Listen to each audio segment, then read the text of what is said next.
I'm talking about has given me permission to use them. So I'm going to be using audio extracts from Veronica Ryan, the sculptor Veronica Ryan's life story recording.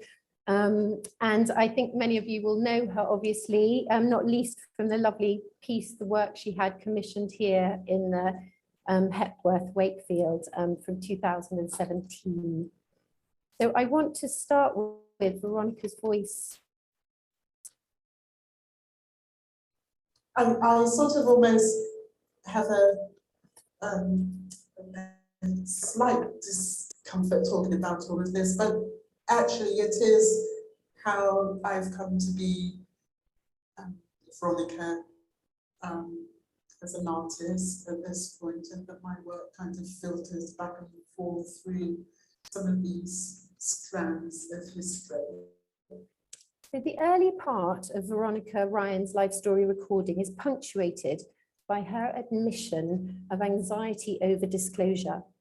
She regularly expresses a reticence and hesitancy about revealing particular stories that she has the compunction and desire to share, but over which she's torn. Her voice in these recordings is pulled in different directions about what is necessary or appropriate to reveal, all attention that speaks to a conscience shaped by a childhood where disclosure was seen as disloyal, even dangerous, and where secrecy was not only expected, but often enforced. One of Ryan's consuming preoccupations, artistic preoccupations then, centers on what is seen, or in this case heard, what is revealed and what is suppressed or concealed. This motif of what I might term living the unspoken recurs not simply throughout the narration of her personal life story testimony, but one that animates her working practice. As Ryan carefully picks her way through the complex web of stories, events, characters, and themes that have shaped her life and art, she explains that this duality, the visible versus the invisible, what is exposed and what is excluded, emphasizes the tangled nature of that which is hidden.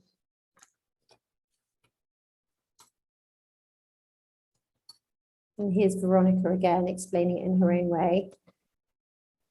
I'm really interested in pathological behaviour, and of course there's a difference between sociopaths and people with psychopathic traits. They seem to behave slightly differently, and I'm interested in that presentation of what seems normal on the outside and what is totally abnormal behind. What is seen and what is revealed, what is hidden, what is revealed, and this sort of behaviour which is so I'm interested in kind of dysfunction really in history, and you know, different world views, because these sort of patterns of behaviour and paradigms, and how one reveals oneself to the world and how one's able to compartmentalise.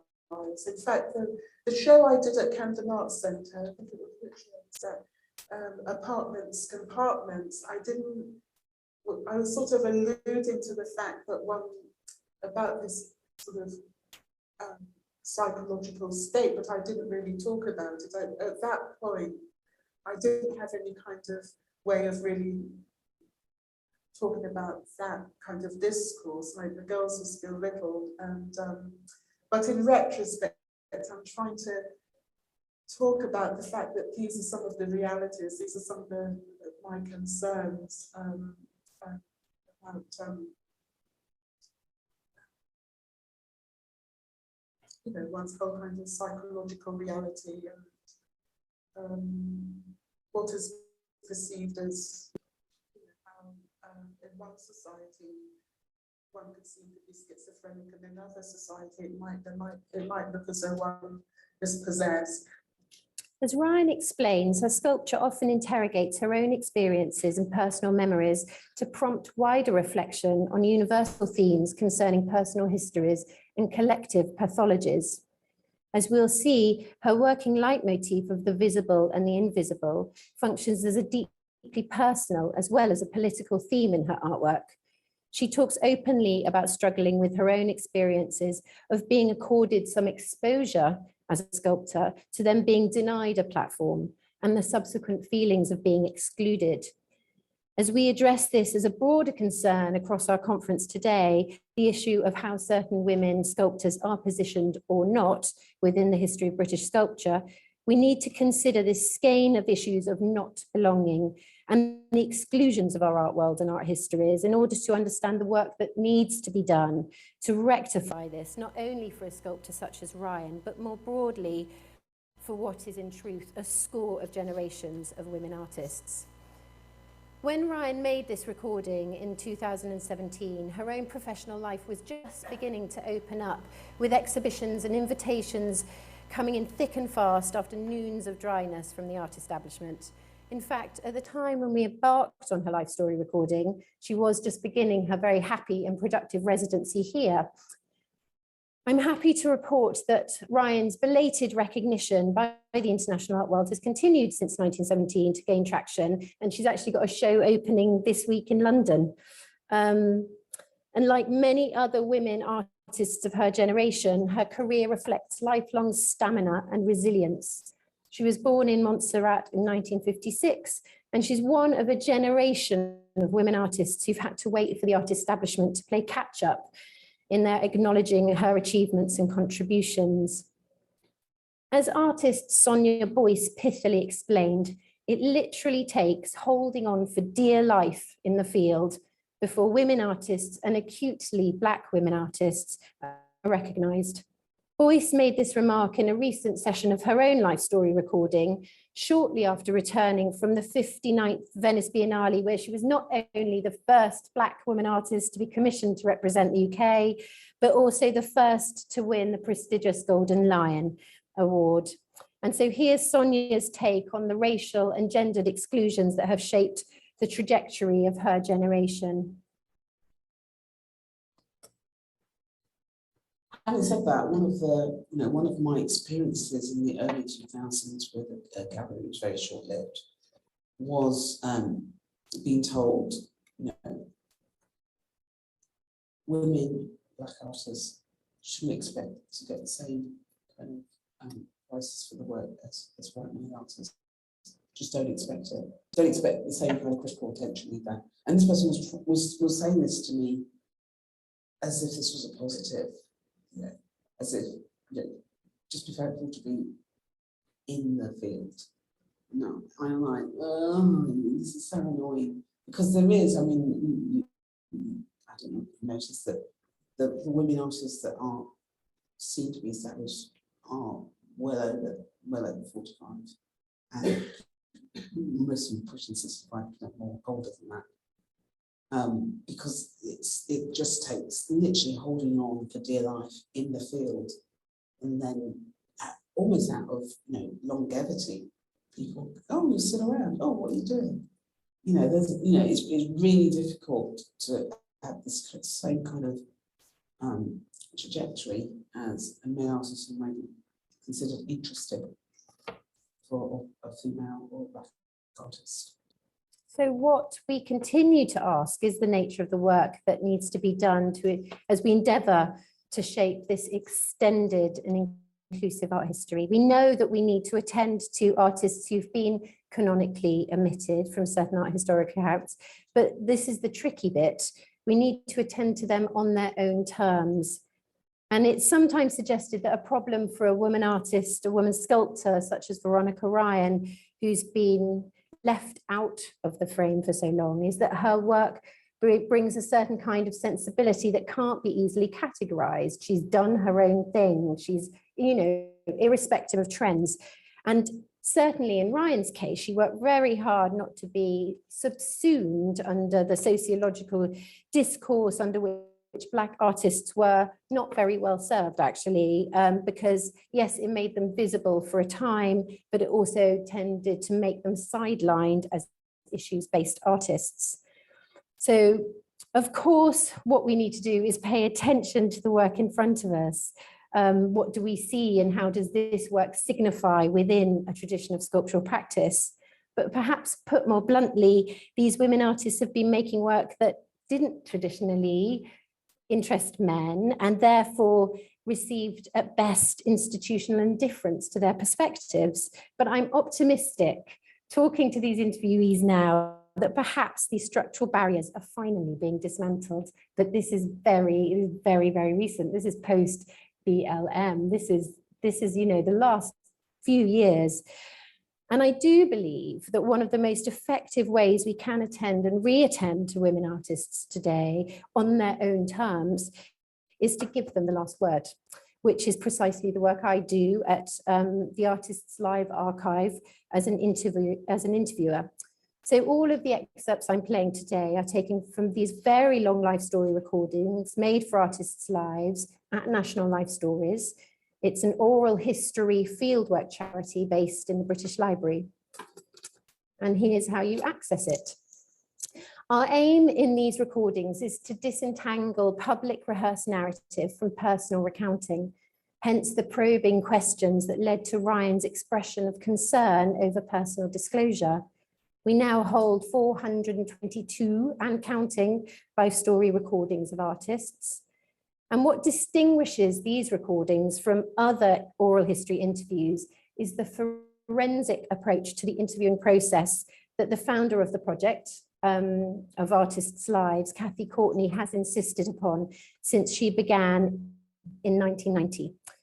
Artists' Lives recordings are many, many hours long, rarely shorter than 30 hours, and recorded over months or years. These unparalleled audio testimonies offer researchers a treasure trove of what Clifford Geertz termed thick descriptions. Such thick descriptions provide cultural context and meaning to human actions and behavior. They're immediate, unrehearsed, and subjective. But of course, as historical documents, they're as fallible as any memory. Yet they reveal a compelling sense of the shifting subject positions of the speaker. Therefore, they must be treated with the same respect as any archival artifact. What these recordings do achieve, something no other historical document can achieve, is that they give the artist the last word about who they are and what they want from their art practice. And that's exactly why this methodology as an archival strategy, a research tool, and a scholarly resource is unique in its scope and ability to capture these expanded and inclusive narratives of the working practice of women sculptors. The life story offers the artist a safe space in which they can discuss subjects that have traditionally been considered inappropriate or taboo, or simply not the stuff of official histories. So, taking the prompt from Sonia Boyce's remarks, the life story is a place, for example, where our subjects can pick apart the thorny subject of the economics of the art world. How do you make a living and maintain a practice? From, yes, financial exigencies of their own circumstances to the obscure financial wranglings that make up the art market. Nothing's off limits and nothing is edited out of a life story recording. The audio document remains authentically intact in the British Library archive for posterity. But at the end of the life story recording, our artists are given the option of time-sensitive closures. So this option to redact observations or comments for a number of years can, as you imagine, have a very liberating effect on the disclosures made. We as interviewers are taking the long view in capturing these personal histories that we hope will shape the art history of tomorrow. So what is it about the recorded voice that makes such a compelling medium, able to capture the stuff of humanity that often hasn't or won't or can't be written down? As historians, we piece together fragments of archived remains from a variety of sources, both primary and secondary, doing so perhaps with the quixotic aim of a complete person. On our quest to get closer to the artist subjects, We linger with their artworks, we pore over their writing, we scrutinize their choice of anecdote in their autobiography, we ponder their photograph and try to glimpse behind the veil of performativity crafted by their public persona to grasp the true nature of the woman, the artist. But until we sit with them and listen to the cadence of their voice on the recording, until we understand that their utterances are an emphatic revealing of their truth, it's only through the intimacy of the audio, with no visual distractions, that we truly feel that we can hear them. And this is what we hope will continue to reach across a historical divide. In this next excerpt, we get a sense not only of Ryan's personal struggle on the journey to make herself as an artist, because we are interested in finding out who these people are before they become artists, but how Ryan makes sense of her own journey through her artwork. In this thumbnail account, we can hear how Ryan conflates her lived personal experience and her understanding of the cultural paradigms that she's navigated. She's only too conscious of how her personal remembering is embedded in socio-cultural memory. As Vanessa Boni explains in her excellent essay, Psychic Spaces, Ryan perceives, I quote, the relationship between the inner world of the psyche and the external environment in both material and cultural terms as mutually constituting. And here she is. I sort of almost have a slight discomfort talking about all of this, but actually it is how I've come to be Veronica as an artist at this point, and that my work kind of filters back and forth through some of these strands of history. And actually part of what I'm trying to do now is look at sort of some historical references in my work, which is sort of moving outside of a kind of racial politics. I feel that since I come from Montserrat and since my background is so situated within, you know, kind of my own historical paradigm, that's where my references are, really. And I know we want to go back to growing up. My early years are quite fractured. My parents moved around a lot because I'm the eldest of 8 children. And when they first came to England, in the 50s, I think they, of course, had like a lot of Afro-Caribbeans at that point, that whole difficulty of finding homes, and I don't know if my father came to a job, but that whole thing about no blacks, no Irish or dogs. So I see, looking at Montserrat and kind of in a kind of fracture, and I see a kind of contemporary connection with other parts of the world where there has been these different moves from one cultural paradigm to another, with different, through different historical precedent, different moments of often something that's come out of the empire. Ryan's artworks, like her thinking patterns, are demanding of her audiences. Her works aren't declarative, but suggestive and associative. She constantly reminds us that there are, I quote, all these different narratives in thinking about the work. There isn't one linear thing. Hers are, and I quote, investigations into psychic states of trauma, loss and mourning, migration and memory expressed through the tensile manipulations of ephemeral, non-precious materials. Ryan's insistence on a synchronic rather than diachronic approach to her work is a reminder to us as the viewer of its span of interconnections, irrespective of any chronology. And just as Ryan's artworks refute linear history, connecting instead these moments across time and space from past to present, So her life story, recounting constantly kaleidoscopes, her emotions, her experiences and events. There's a real synchronicity between her artwork and the narration of her life, which shaped the production of her work. So why do our artists choose to speak more frankly on a taped recording than in other forums? Certainly, I believe there's the consideration of posterity when speaking about experiences for the archive, but I think it's more than that. Perhaps it's the sense of the permanence of the page or words becoming typeface that discourages the openness we find in our audio recording. In no small sense, in conversations, words only exist as long as the sounds they make, which means really that the interview can be a liberatory experience. The artist's interview is predicated on a trusting rapport between the subject and interviewer, and it's this approach which elicits the sometimes startlingly raw and immediate reflections that give us unprecedented access to the psyche of the artist in question. In effect, artists' lives recordings offer origins. These are the original voices of the original actors in their original historical moment. With that voice come the subtleties of irony, satire, sincerity, pain, vulnerability that are simply impossible to capture in a transcript or written text. When we interview for artists' lives, we're not asking for a memoir. We're asking the subject to speak without rehearsal.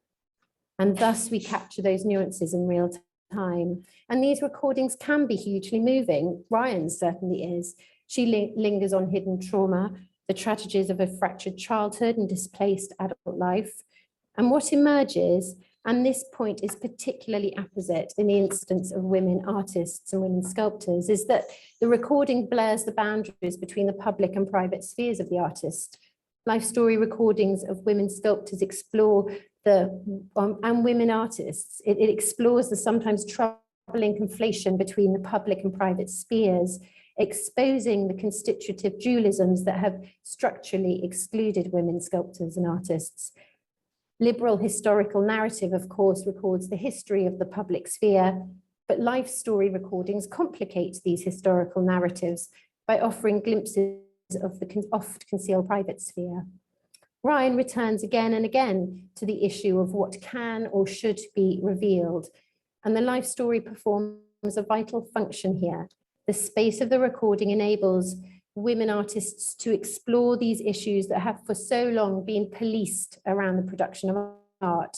She talks openly about the realities of maintaining a practice while rearing young children, and she's uncomfortable unpacking the legacy of mental health issues, which of course have a disproportionate impact on those from socio-economically deprived backgrounds.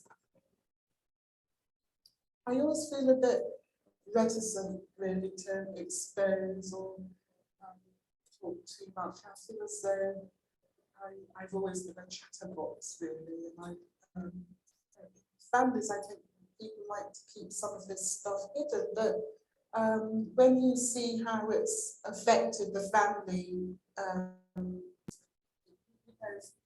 trauma and dysfunction is passed on from one generation to the next.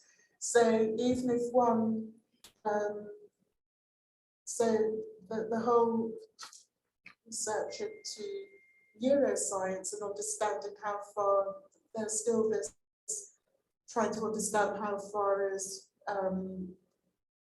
genetics is responsible and how far nurturing in the environment is responsible for a predisposition towards psychosis or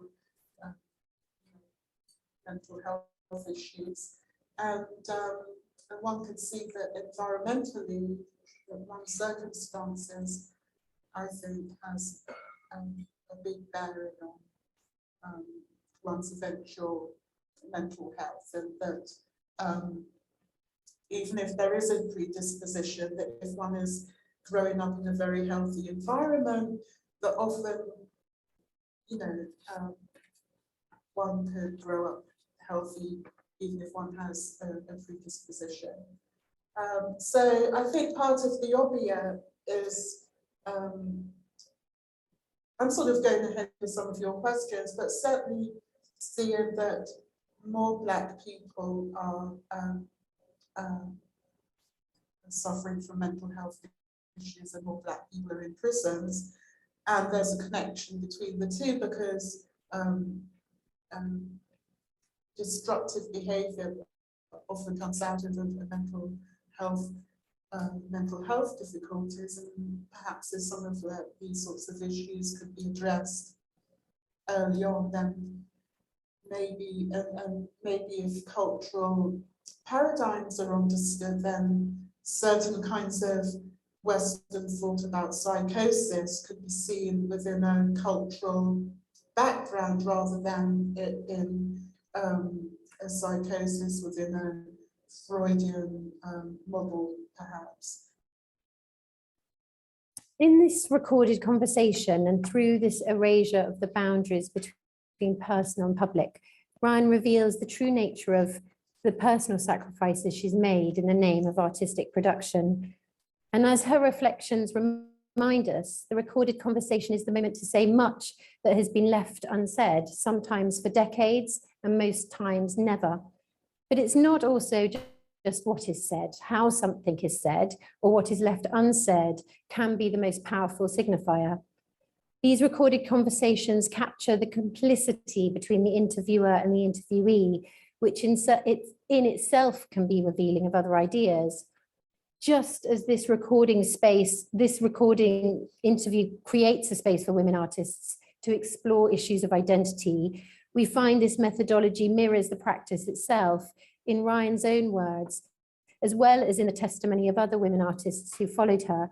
We find their insistence upon personal practice not merely as a site of expression, as is so often described by the male artists we interview, but also the site of refuge. And just as Ryan's artwork reminds us that there are no fixed meanings, her sculptures are psychically experiential encounters rather than iconographic interpretations. So her life story represents her own truth, shifting and conditional. So as we consider strategies of inclusion for women artists in the long term, it's worth considering not only the life story recording as an individual testimony, but as offering us the potential to find within these recordings new genealogies of women artists, because this is an ever-expanding body of recordings. As we've seen, autobiographical remembering is embedded in affective, interpersonal, sociocultural and historic contexts. And so these subterranean networks and surprising affiliations that we can discover through this archive of lived experience can lead us to new connections and lineages across generations of women artists and sculptors. So these recordings do more than simply add accounts of women sculptors and add them to the list of male artists, because these multi-layered audio testimonies can help us reconfigure the very genealogies of women sculptors that may help us rethink our textbooks for tomorrow. But as Veronica Ryan's interview illustrates, these recordings don't simply give voice to the present to shape the future, but they help us reorient our bearings of the past. Thank you.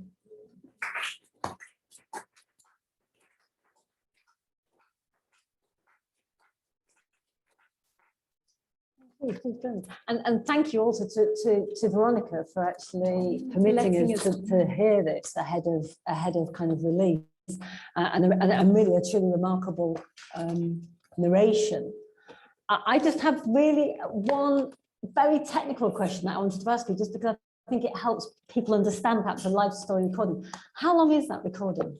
So this recording with Veronica's a work in progress, as I said. So it's not a typical, because it's not complete. I can't tell you. How much has been recorded so far? We've done about 9 hours so 9 far. hours. Okay. Yeah. I just wanted to put that into context, because that's what a life story interview would be, anything from 3 hours plus. Well, I mean, it is really important to differentiate, I think, between life story recordings and oral history recordings generally, because they're often much shorter, very focused interviews, and that's not what we do. So National Life Stories is a platform really for social histories across various disciplines, and I think it's really important to situate artists' lives within that. It's been very deliberate actually to keep it out of, you know, an art history department, because for all of the complications we were talking about earlier about what's canonical histories, approved histories, what we've tried to do is build an archive that's as inclusive as possible. So, and we'll go on to talk about this afterwards, but yeah, life story recordings are a different beast in a way from the focused oral history interviews that many of us, including myself, have used for research projects. And can you say a little bit about just, again, because it is about the process, which is a creative process as well. It is actually relational. There is somebody at the other side of this voice of Veronica. Is that person the same consistent person doing that, no matter how many takes there are in that 9 hours? Was it always the same person sitting with her? Yeah, so I mean, really, the recordings have to be generally made with one interviewer, because the whole process is predicated on the relationship between the interviewee and the interviewer, because it's about building up trust. You know, they are very long. They are almost often cathartic exercises, kind of therapeutic as people reflect back on their lives. So those relationships are really, really central to the process. And there was another point I wanted to make about that. But yeah, sorry, I've lost my thread. I mean, I could talk about it for hours, but I won't, because actually I am really fascinated in this moment of the relationship, because actually it's one of the things that there is a training, isn't there? I mean, it's not just anybody who sits there. Can you just say something quickly about Yeah, that? so we all go through the National Life Stories as a charity. It makes a lot of its funds through running training courses, working with partnership projects, encouraging, you know, regional oral history practices, and so we have this huge training program. But what I want to say about it being a sort of creative act is that I think where it can become where it become the most sort of active and creative is when the interviewer is able to trigger a connection between an artist's life, their everyday life, because these recordings are embedded in everyday life and their working practice. So the most incidental, open, apparently banal question can then lead to these are unrehearsed answers where the artists are making connections they probably have never articulated before. And this also leads into why we don't make videos of the artists, because actually it's through asking them to explain things to us, describe things to us, that they're able to make, you know, new connections, and that's where it becomes, yeah, it's most exciting and perhaps the most sort of creative. Yeah. There's a question here, and then they're followed by that later. Something that some of those interviews are going to be, there's obviously a historical linear element to things, which is, I think, really fascinating. Or have you not had a chance yet to look back at some of those early recordings where the artist might have reflected differently on an event because they have aged and they've just seen it in a different context? Yeah, well, that's a really interesting point, because we do talk a lot about longitudinal recordings and going back to interviewees who perhaps were interviewed at a certain period in their life and picking them up to top up those recordings. I think early on the impetus so we obviously have a massive, you know, list of artists who need to be recorded, and we have high priorities and we have high priorities, and this is constantly shifting. But early on we were really focusing on people, you know, of an older generation and desperately trying to get them on tape.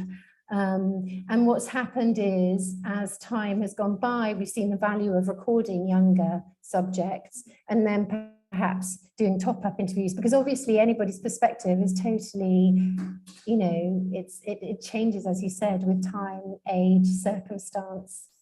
Which is where the idea of the event of the communication comes from, that actually at any given moment one is performing what is being remembered and what is being interpreted. Of course, acknowledging that the historian takes it as a slice, but for the person it carries on living. So there is always that potential for going back and seeing and experiencing and accounting for things differently. it's also the what's important right now. What's important right now? Yeah, absolutely. That's right. And that's why there's sort of, in addition to the idea of the event of the recording, is the event of the interpretation. The moment that you're interpreting is another moment. And what sense you make of what you're listening to is also determined by your moment. But we can talk about that. Maybe we need to have a subgroup at lunchtime. You had a question. It's here. Sorry, there's a roaming mic. Is this the one you want? Is that the one? Yes. Okay. Sorry. Can I just pass this? Yeah. I know we can all probably hear, but it just. Thank you. Thank you. Hi. Thank you so much for that presentation. That was just such a really tender and really powerful presentation, and it was just really powerful to hear Veronica's voice in that way. When you were talking, some words that really kind of came to my mind was the idea of shape-shifting, the way that she kind of feels as though she's adopted this strategy of shifting as a way of navigating the structural barriers that she's faced in her career. I think it was really important the way that you highlighted the intersection of gender and race and this kind of double barrier, this kind of double burden that's really defined the trajectory of her career. And I think also it's really interesting to think about her practice in relationship to, say, Black Audio Collective of the 1980s and the collectivizing strategies that were in place when thinking about racial representation in the UK, in the art world. And I wondered if you could say a bit more about what, in the interviews that you've done with her so far, what have been other strategies or ways of navigating the barriers and oppressions that she has encountered? Because I think that would be quite useful to kind of think about, because I'm just thinking about all the students that are coming out of art schools that are from diverse, incredibly multiracial backgrounds, and what are the strategies that you have kind of seen Veronica articulate that have kind of resonated for you?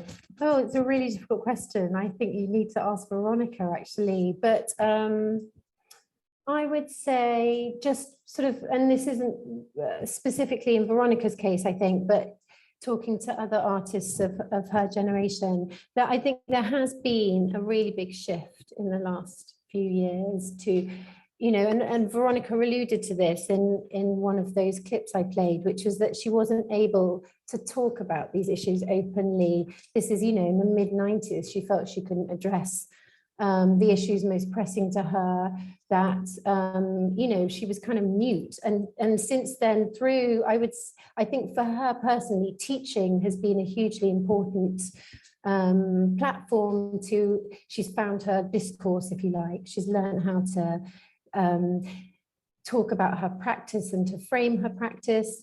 I suppose the strategy that Sonia's talking about is just stamina and resilience, and but I do feel that there is a sort of a new optimism now, because there does feel, I think in the UK anyway, because of the sort of institutionalization of the avant-garde and the the focus of sort of public museum collections and the way that the commercial art world operated for so many decades. There were so many exclusions, and that is breaking down now. We are entering this more sort of pluralistic moment, which is really exciting. And I think it'd be really interesting. I was earlier on, somebody was talking about Lubaina Himid. Lubaina is very involved with the Artist Lives Project, and she made her life story recording a long time ago now. And so it'll be very interesting to go back and ask Lubaina to top up that life story recording, since she's become, because her star has risen, and to sort of reflect on that journey. Thank you very much. Can I call this session, this bit of this session to a close for the moment? Hand over the baton to Vessia, who's going to introduce us to an artist who took a very different strategy of working with the life story method. And then hopefully when we move to Elspeth, then we've got some space at the end to address everything we've heard. Thank you, Anna. And I would just like to take this opportunity to thank the organizers for having me, my fellow panelists and the audience and other speakers, because so far I've been learning a lot today and I'm very, very grateful. I'm going to talk today about a project by Iwona Demko, a Polish artist. And this is something that I've started fairly recently to work on. So the conversations that have already taken place today are extremely valuable to me. So I'm just very, very grateful. And I'd like to begin with this work by Demko. It's a triptych, a photo triptych that she created in 2021. Iwona Demko is a Polish sculptress who graduated from and now works at the Art Academy of Kraków in Poland. The title of the work is Jestem mną, tobą, nią. I am me, you, her. And it includes 3 portraits. On the left, you can see a self-portrait of Anna Bilińska-Bogdanowicz, who studied painting at the Académie Julian in Paris in 1882. So at a time when women were still not allowed to attend public art academies. And she's representing herself wearing an apron and she's holding some paintbrushes. In the middle, you can see her representation interlaced with the self-portrait of Demko that is visible on the right, in which the artist photographs herself holding her working tools, a sewing machine and a laptop.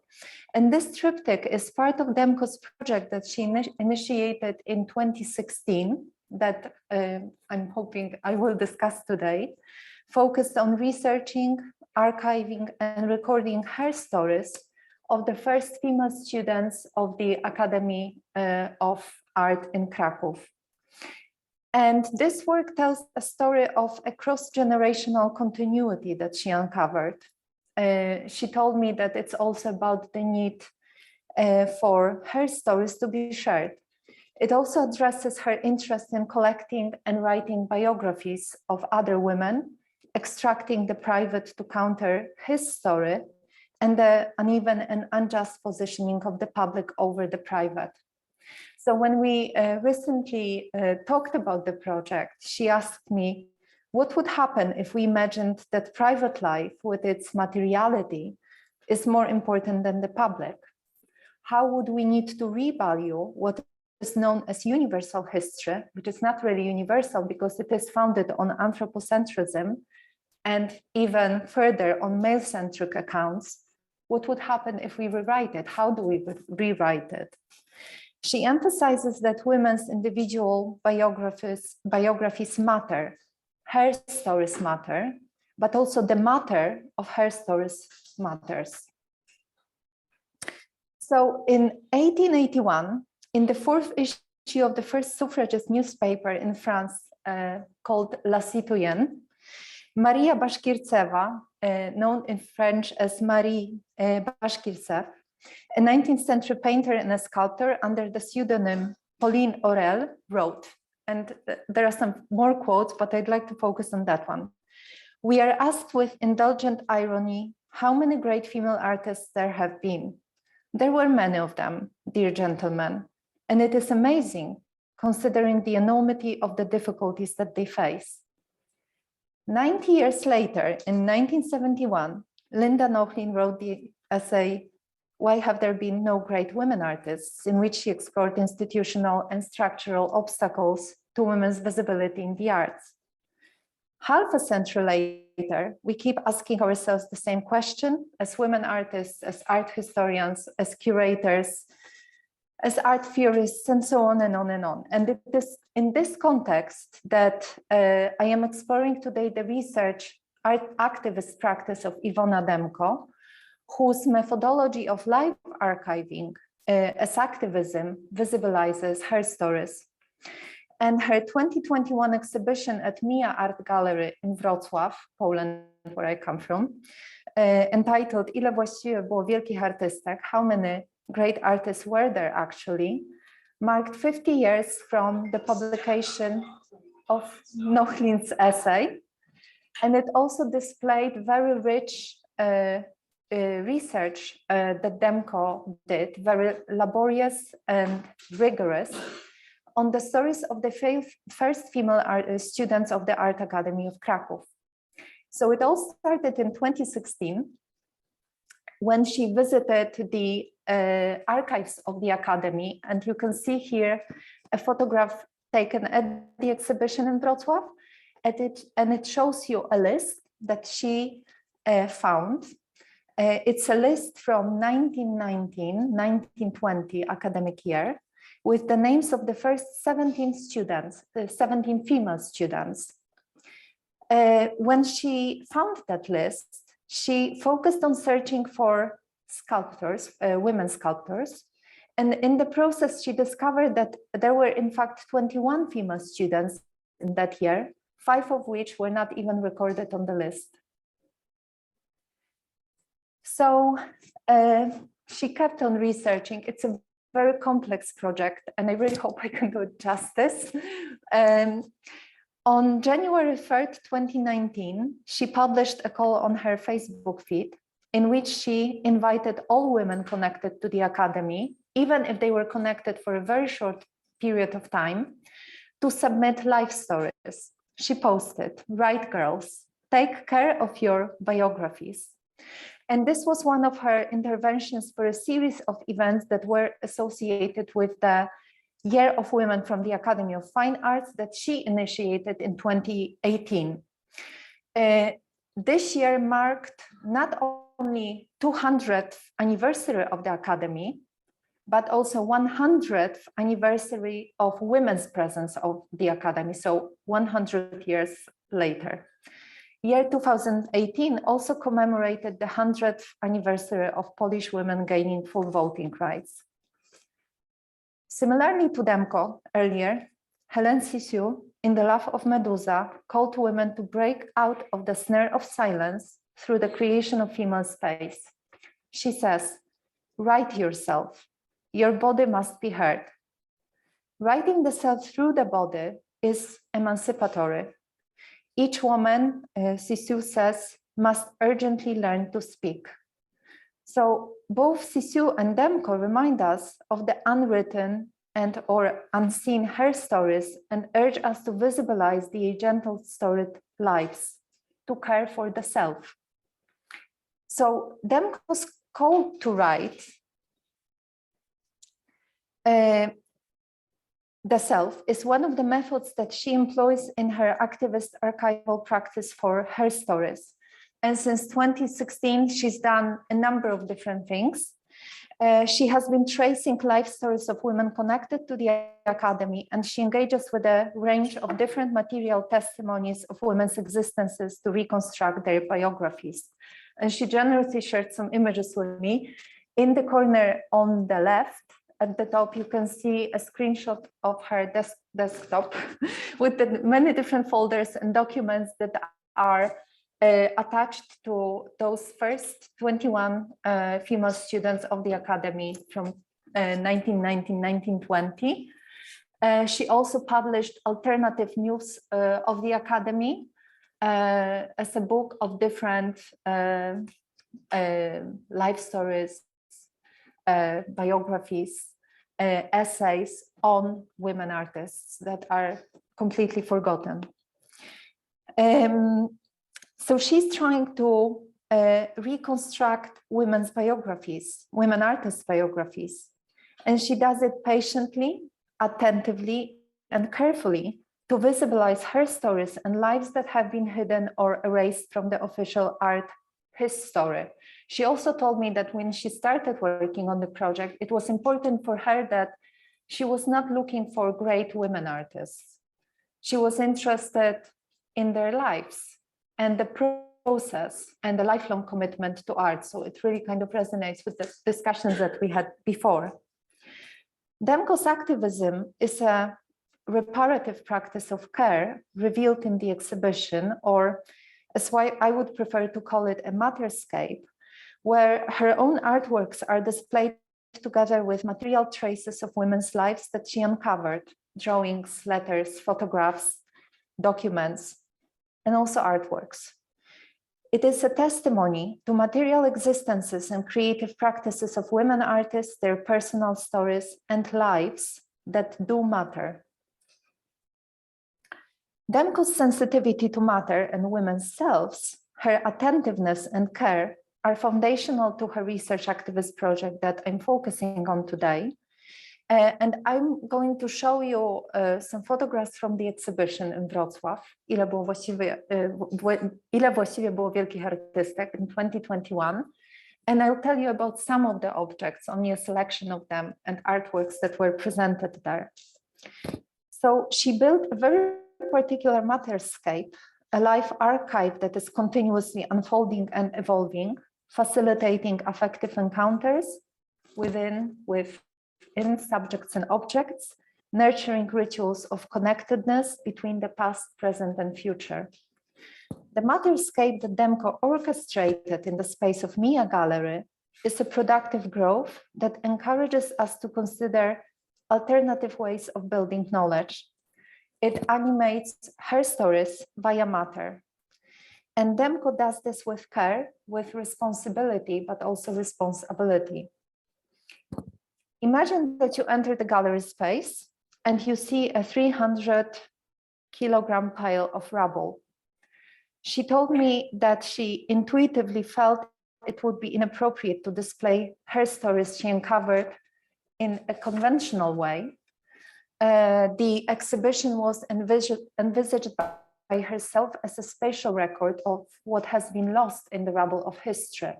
She also felt that she needs to seek permission from the families and descendants of the first female artists, first female students of the Academy, to present their works in this way. The rubble emphasizes that these women do not exist in social awareness and are erased from art history. Only traces of their lives are left, which, like puzzle, need to be put together anew. She also wished to reference the two world wars and the losses, physical and personal, that the women experienced. So in the first gallery room, there was the pile of rubble with different documents and the artworks.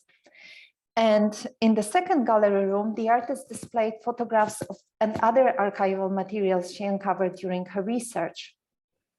And her very attentive and careful placing of objects in the space of the gallery enables dialogical relationships to emerge between the past and the present, opening up a cross-generational conversations and including forgotten and lost women artists into art historical narration.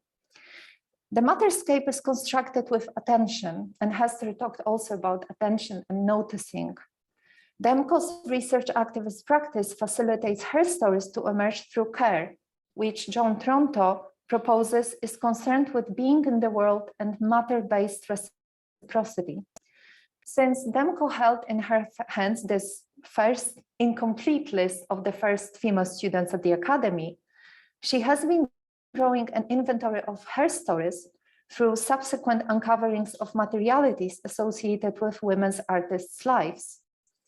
She has been nurturing connections and interrelationships in between the self, others, and matter. Her matterscape is evolving with herself, conceiving a world in which stories are cared for and cared about. The labor behind this endeavor is immense, and it is invisible. When thinking alongside this project, I thought of the ways in which she engages intuitively and affectively with materialities and personal lives to archive otherwise, articulate otherwise, and represent and record otherwise. She does not discover, but she uncovers, perhaps to emphasize the violence implied in historical segregation of who is worthy of being commemorated and visibilized in his story. Demko's cross-generational attentive engagement is reparative. responding perhaps to the proposed by Ariela Azoulay method of unlearning to curate new directions for the future we imagine and we hope for. Azoulay argues for a different modality of rehearsal, reversal, rewinding, repairing, renewing, reacquiring, redistributing, readjusting, relocating, which Demko adopts and adapts. And reparation as a process is extremely laborious. It requires persistence, patience, attentiveness, alertness. And Demsko research in this sense is reparative. It's very meticulous, it's time consuming, it's labor consuming, labor intensive. She inserts her stories into his story as a strategy, as a reparative strategy of care, reversing his story and opening up spaces for stories otherwise. She unlearns chronologies and spatial organizations to exercise avoidances and repair existing violent and harmful structures. Demko unlearns art history to rewind and learn anew. She told me that when she was searching for any information about one of the first female students of the Art Academy, Janina Reicher-Todt, she actually discovered that Zofia Baltarowicz-Dzielińska, and you can see her photograph here, a woman sculptor, was the first female student and her name wasn't included on the list that she received. Researching about Zofia, she learned that her daughter, Danuta Zielińska, tried including her mother's name into the Dictionary of Polish Artists, published by Polska Akademia Nauk, Polish Academy of Sciences, of course with no luck. Zofia's daughter collected lots of materials, 2 boxes of materials about her mother, who was very meticulous about recording her own biography. And those materials, when she passed away, were passed over to the Polish Academy of Sciences, and they remained unrecorded and uncatalogued. So when Demko visited the archives and asked about the 2 boxes she learned about, they had no clue what she was talking about. And then she kind of started explaining the story. And it is only thanks to her perseverance that they were actually located, recorded. She gained access to the documentation, which together with the 50 notebooks received from Zofia's descendants, Barbara Sośnicka and her husband, allowed her to record Zofia's life. And Zofia's autobiography inspired Demko to write a book about her, which is also exhibited, which was exhibited in Wrocław at Mia Gallery. Intentionally, and you can see here pages from the book, it is not a chronological or art historical account, but it is a tale about Zofia's life written in an accessible language. Towards the end of the book, Demko included her own biography, which is 20 pages long, and then she left blank pages for any woman reader to include and write her own biography at the end of the book. She told me that each of us should learn how to write ourselves and care for our biography. She also said that she felt very uncomfortable when she thought about writing her own biography in the book, because she said, it's a book about Zofia, shall I do it? It's about maybe egoistic. And then she understood that this is another way in which she's been socialized into really devaluing herself. When we talked, she also told me that while working on the project, she realized that she was never taught about great women in history. She also said that when she was away on a trip with her then teenage son, he asked her why she's sacrificing so much time to work on those women, because they don't matter anyway. And she said that she realized that in fact, she was not taught about any great or any women in history. And that's why probably she wasn't very interested in history as a subject at school. So the question of why there have been no spaces for women artists in art history, asked by Bashkirtseva in 1881, not 1971 Demko, numerous times, many others, is visibilized on 7 delicate porcelain ready-mades from 2021 that Demko created for the exhibition, to emphasize that really this question is haunting us and keeps haunting us.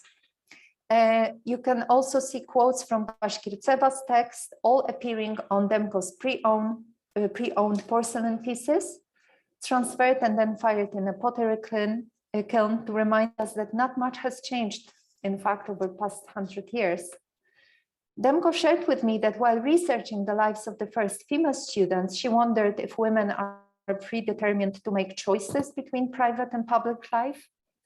She recorded her reflection and also that of Mirle Leiderman-Ukales, Marcel Duchamp's granddaughter, on one of the plates.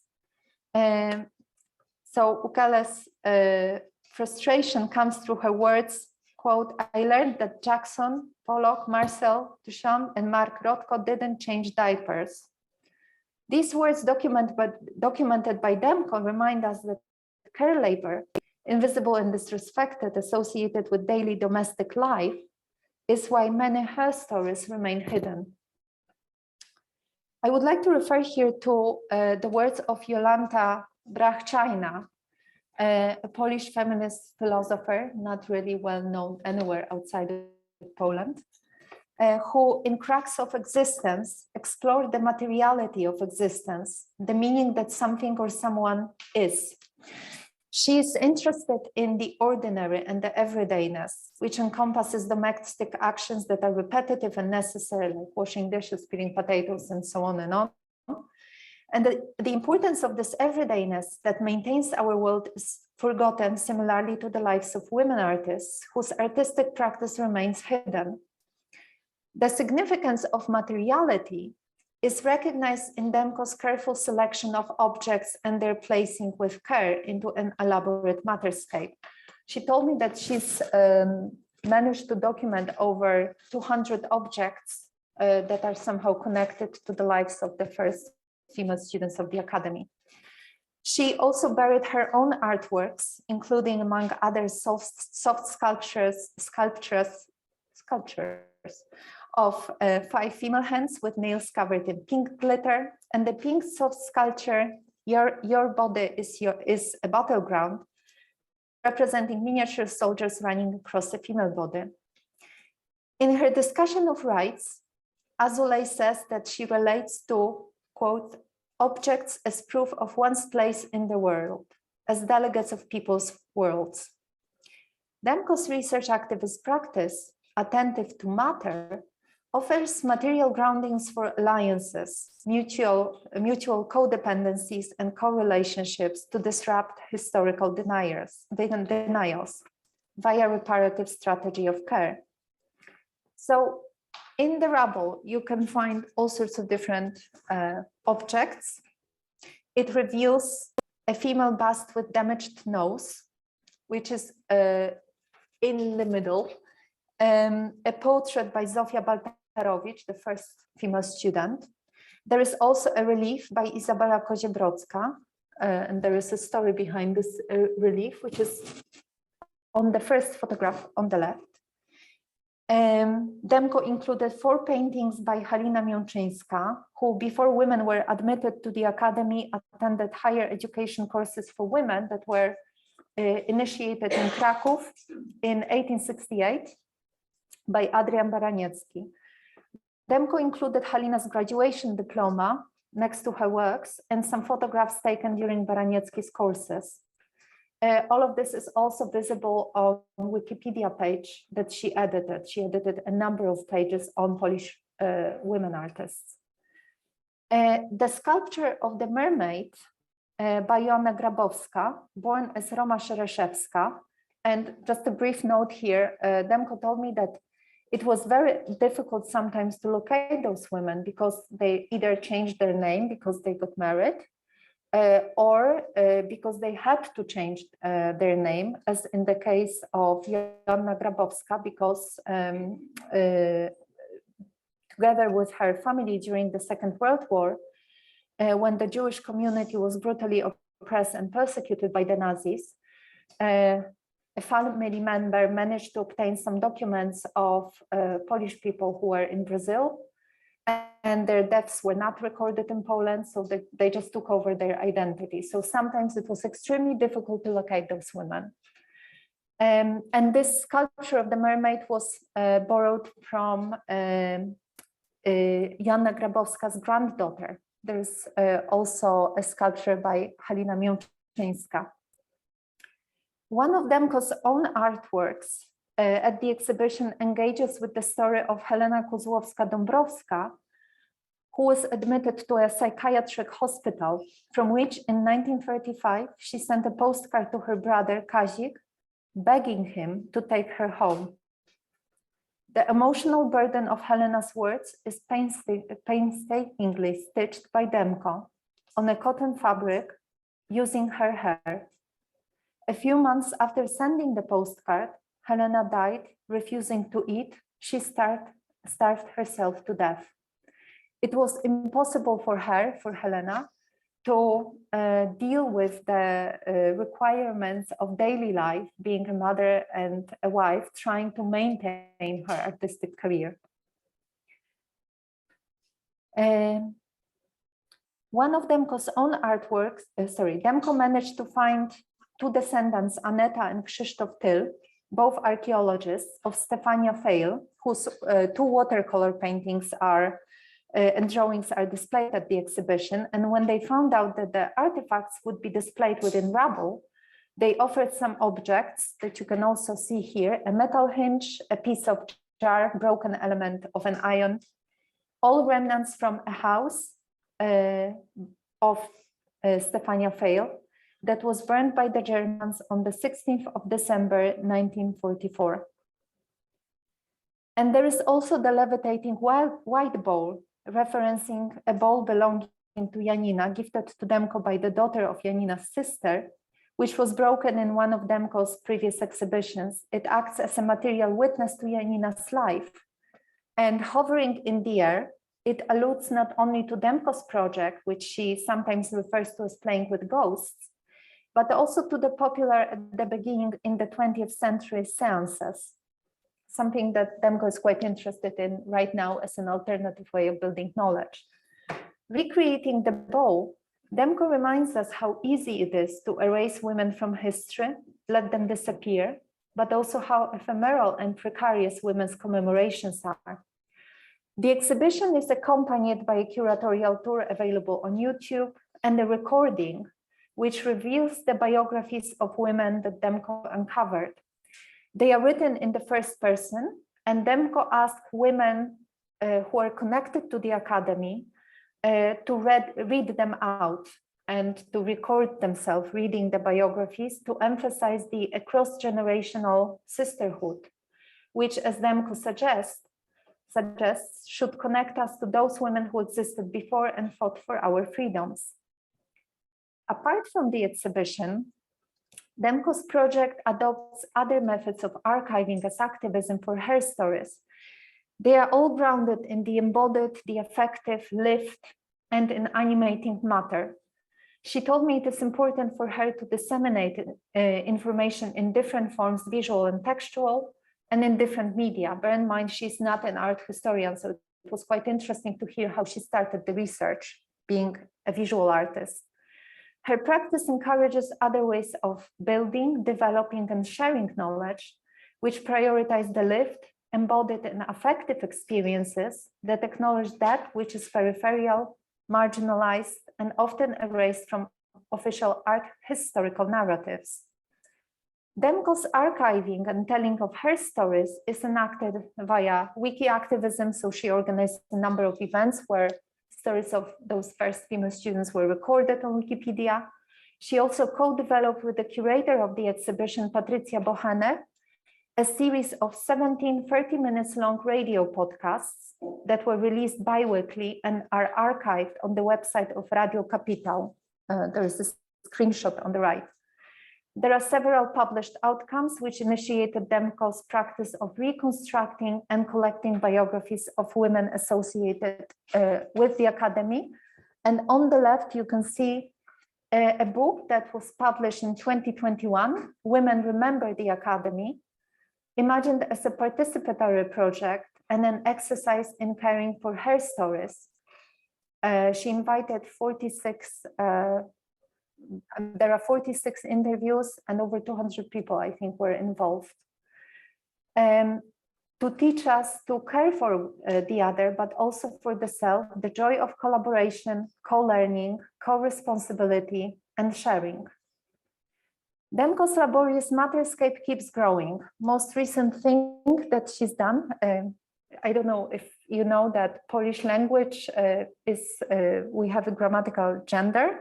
So, for example, that's why I was trying to use the word sculptress, because in Polish you have only male kind of nouns. So she worked for quite a while on a dictionary with what we call feminative. So the feminine equivalents of all the masculine nouns and adjectives, which has just been published. So in itself, it's a story of continuity that unfolds itself through attention to the other and to matter, care, solidarity, and sisterhood. It is a method of researching and archiving that departs from the position of unknowing and unlearning to attentively build knowledge anew, disturbing historical objections and marginalizations of objects and subjects with care. And I would like to leave you with the list of Polish women artists who were the first students of the Academy in 1919-1920. Thank you.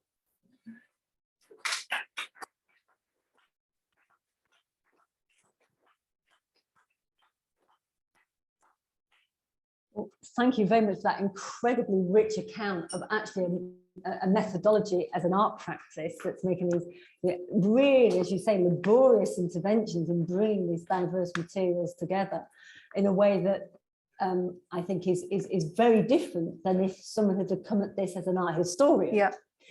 That being the point. We have got time for a quick question before we move to Elspeth, and then we can hopefully have time for questions before lunch. Anybody got anything? Yeah. Well, do you want to go quick one now? Yeah. No, do you want to go for? Did you want the question now? Yes. Cool. Sorry. Oh, you got to wait for the microphone. I got carried away with all the, it's just such a rich project, and I'm humbled by how much she's found out about every little object. Yeah, no, absolutely fascinating, and opens up so many areas. Mm-hmm. The area I wanted just to ask if you could say a little bit more about, because it seems to underpin a lot of what we're all engaged with from different sides, is about that idea of care and care, Mm-hmm. that care for the other, and what that means in terms of a kind of a bigger history. Yeah. Mm-hmm. This is something that, thank you for that question, Fran, because I'm very interested in care as activism. And that's how I'm trying to kind of think alongside the project and NEMCO. And when Hester talked about paying attention and attentiveness, and I'm thinking about witnessing and really focusing on the small details, I think that this is what differentiates, I guess, her project of approaching all sorts of different archives and women's lives, because she cares. She focuses on all those little details, and then she is ensuring that they are recorded, whether as a recording or in a published format or in an exhibition or etc., etc. I mean, I'm truly humbled by how many different projects DEMCO is engaged with in relation to that project. And she also said to me that what prompted her to work on this is that actually nobody cares, because there was a competition for the to become the dean of the Art Academy, which she kind of applied for. Of course, she wasn't selected, but the whole process of applying became an artistic project. And this is when she realized that she has no clue who were the women artists studying at the Academy beforehand. No one taught her about them. And this is still the ongoing practice. I teach quite often at the Art Academy in Wrocław. And I remember when I had my first seminar with the female students, they said that still, and this is what I remember from my art history studies in Poland, no one is teaching about women artists. So that's a big question. Maybe we can talk about it later. I'm mindful of time.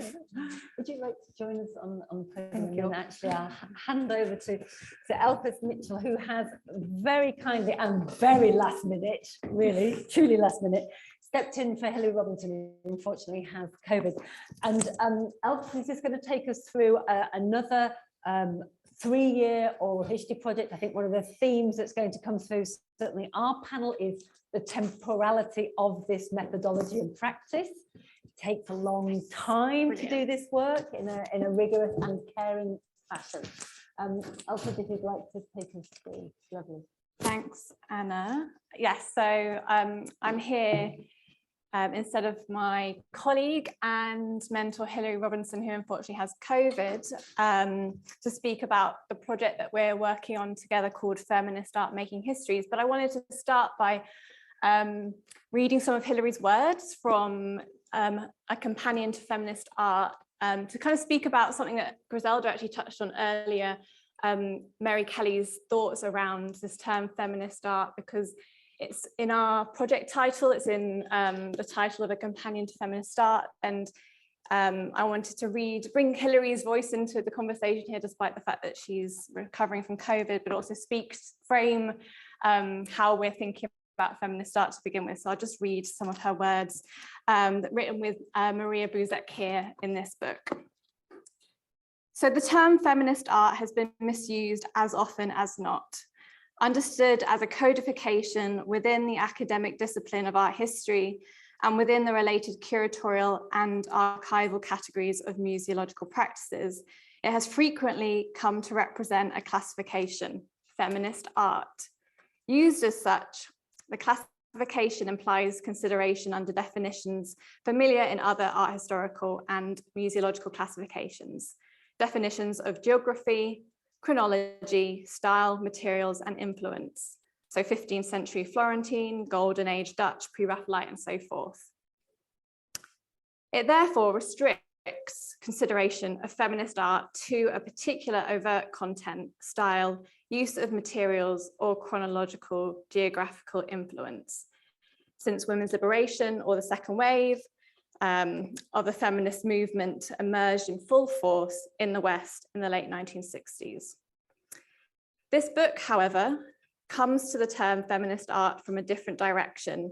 As editors, they have approached art as a dynamic set of material and theoretical practices in the realm of culture, and feminism as an equally dynamic set of activist and theoretical practices in the realm of politics.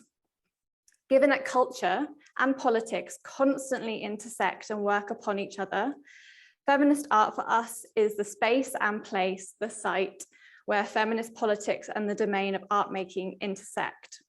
Not surprisingly, it is also the place where both feminist politics and art making sometimes diverge and divide in order to reconnect with greater strength resulting from this kind of critique and debate.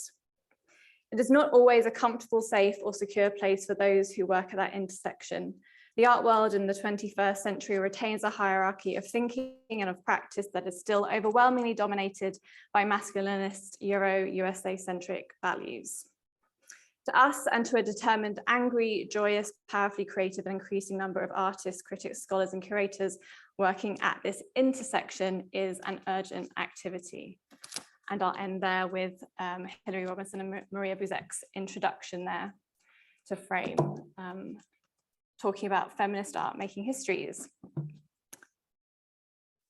So this is a project that is a 3-year project funded by the Arts and Humanities Research Council of Great Britain and Northern Ireland and the Irish Research Council. And it was part of a specific call for UK and Irish collaborations in digital humanities. So this is essentially brought in as a digital humanities project. The project aims to record and share significant stories of art and feminism across the UK and Ireland from the 1970s to the present day. And we are particularly interested in events, groups, and networks, as well as how ideas developed and changed in all their complexity, joy, and strife. So we will be conducting up to 60 oral history interviews within this project that will be archived at the Digital Repository of Ireland and disseminated through things like a website, other outputs, exhibitions, and activities. And alongside the recordings and the transcriptions, we have aspirations to get follow-on funding to digitize important objects and ephemera, not artworks though, but connected to the stories we record. So interestingly, alongside our project for the UK Ireland funding call for collaborations in digital humanities, there were several other feminist digital humanities projects represented. So these one of them focuses on developing feminist methods for software teams and programmers, digital artists and database designers and data scientists. So coming up with feminist methods and toolkits, which would be great if we had that already for our project, unfortunately, but they're undertaking that work now. And there's also another project thinking about feminist approaches to film archive, metadata and cataloging, which is also really interesting. But FAM is our acronym. FAM's intervention is on one level at a prior stage to these digital humanities projects, or it intersects them at an earlier point. As our aim is really to collect and make accessible data that has not yet been rigorously collected. So at the point of writing the grant, we knew of only 2 digital humanities projects in the field of feminism and art, both happening in the USA by the work of 2 USA-based researchers, Jo Gardner-Huggett and Michelle Moravec. But as digital humanities scholars working on art, their research actually shows the limits encountered when using digital methods for art history, as they attempt to work from data that has not been carefully collected or made accessible, or with huge omissions or small omissions even. So Michelle Moravec, for example, makes the point, about the letters of a very well-known artist, Carolee Schneemann, how much less processed these are, and thus less searchable, usable, accessible, compared to that of, for example, Alan Caprow at the very same repository. So the digital methods of research for art history that they're using, whatever you make of them, are way more difficult to use or impossible to use for artists whose materials are underrepresented or under-processed or under-digitized in repositories.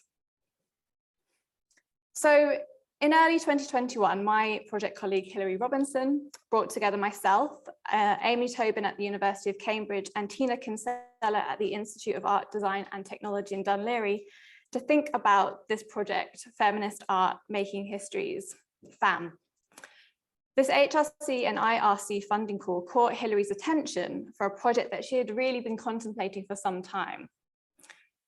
The context for our project being that it's now over 5 decades since feminism and the 1960s and 70s women's liberation movement began to intersect with the art world, this encounter. And currently, this encounter faces 4 problems. The first being that those who were part of the feminist art movement in the 60s and 70s in the UK are now in the 70s, 80s and 90s, and the stories they and subsequent generations can tell have not necessarily been systematically collated and are becoming increasingly vulnerable to memory loss and death. Secondly, the evidence of how ideas developed, of networks, events, and even of exhibitions is often ephemeral, with evidence like letters and flyers, diaries and photos stored in boxes in attics or corners of studios. And such material is vulnerable to being cleared out as people age. And even knowing about them, I think, is sometimes important. Thirdly, since 2005, major survey exhibitions of feminist art and/or women artists have been mounted in international level art museums in around 25 cities, from Los Angeles to Bilbao, Tokyo to Melbourne, Rio de Janeiro to Reykjavik. However, such exhibitions have not happened in the UK or Ireland yet. So the large-scale museological deep dive has not happened, making this institutional knowledge of history vulnerable, again, through omission. And the project also pointed out that there has tended to be a common sense history of feminist art that has emerged through published materials and through citation of particular articles and republication of particular artworks, which are easy to reproduce and easy to share and become well known that way. And this has produced a history of feminist art, which is often traced through New York, California to London, and then spread to other countries in Europe and then beyond. Ireland and the UK beyond London scarcely figure in such accounts of feminist art. So this is the area where our project is aiming to intervene, looking at aiming to do the following. So examining what are the histories of the encounter between feminism art in the UK and Ireland, who was doing what, where, and why. What is the heritage and legacy of this encounter with its dynamics of movement of people, artworks, and ideas between and within the geographic islands of Ireland and Britain, and the political entities of the Republic of Ireland and the component parts of the United Kingdom. And in fact, this itself becomes a research issue with data following Brexit, where we're working with two constituencies there. What methodologies, processes, and policies can be developed honouring and enacting feminist thinking, practices, and critiques of disciplinary canons to address issues of privacy, ethics, copyright, which will emerge from this corpus? How do these processes inform and transform digital art, history, methods, and curation? And then utilising such methodologies to critique disciplinary structures, the idea of the discipline. How can this research then be positioned to make an impact on the development of digital humanities, DH? How can feminist methods be integral rather than the marginal issues of accessibility, add-on, special interest, or even inclusion in what are exclusionary structures? And this is like kind of quite typical in digital humanities, that feminism or feminist approaches are the add-on or the special interest approach. So this project intervenes in these disciplinary and professional conventions by prioritizing artist accounts of their relationship to feminist politics and activisms, as well as giving them the opportunity to register their life stories, as we heard how important that is, and therefore to define an artistic career in their own terms. So in many ways, this project is not simply about women artists in the UK and Ireland, although to say projects about women artists are never simple, but it is about the encounter between the politics of feminism and making art. It is underpinned by the idea that inclusion is not enough, something feminist interventions in the writing of arts histories have, I think, shown for a long time, and probably not an idea that's new to us here. And as we've heard already today, there are two related extant oral histories of which we are aware, both housed at the British Library. So the brilliant Sisterhood and After project, which was another 3-year project led by Sussex University, a Leverhulme funded project interviewing 60 people from the women's liberation movement and producing accessible recordings. However, within that, those interviews of visual artists, only one artist, one disability arts advocate, and one documentary photographer were recorded. So there's space for more interviews for sure within that scope. And we've already heard about the approach of artists' lives. I really love the description forensic there. And I think, so Artists' Lives is a set of biography-based interviews, and the aims of Artists' Lives, with its clear biographical links between artists, are different from our own, which is more akin to the Sisterhood and After, where we're tracing movements through identifying key events, participants, and networks. So we have a specific focus due to time constraints and things like that in the interviewing on feminist art making, historiographies, exhibitions, and pedagogies. So our work so far, as of this spring, we have a team of Amy Tobin, Hilary Robertson, Tina Kinsella and I, and 2 research assistants, Anna Beza-Ruiz at Loughborough University and Martina Mullaney at IADT, a mixture of art historians, artists, researchers of visual culture, curators. We are from different backgrounds.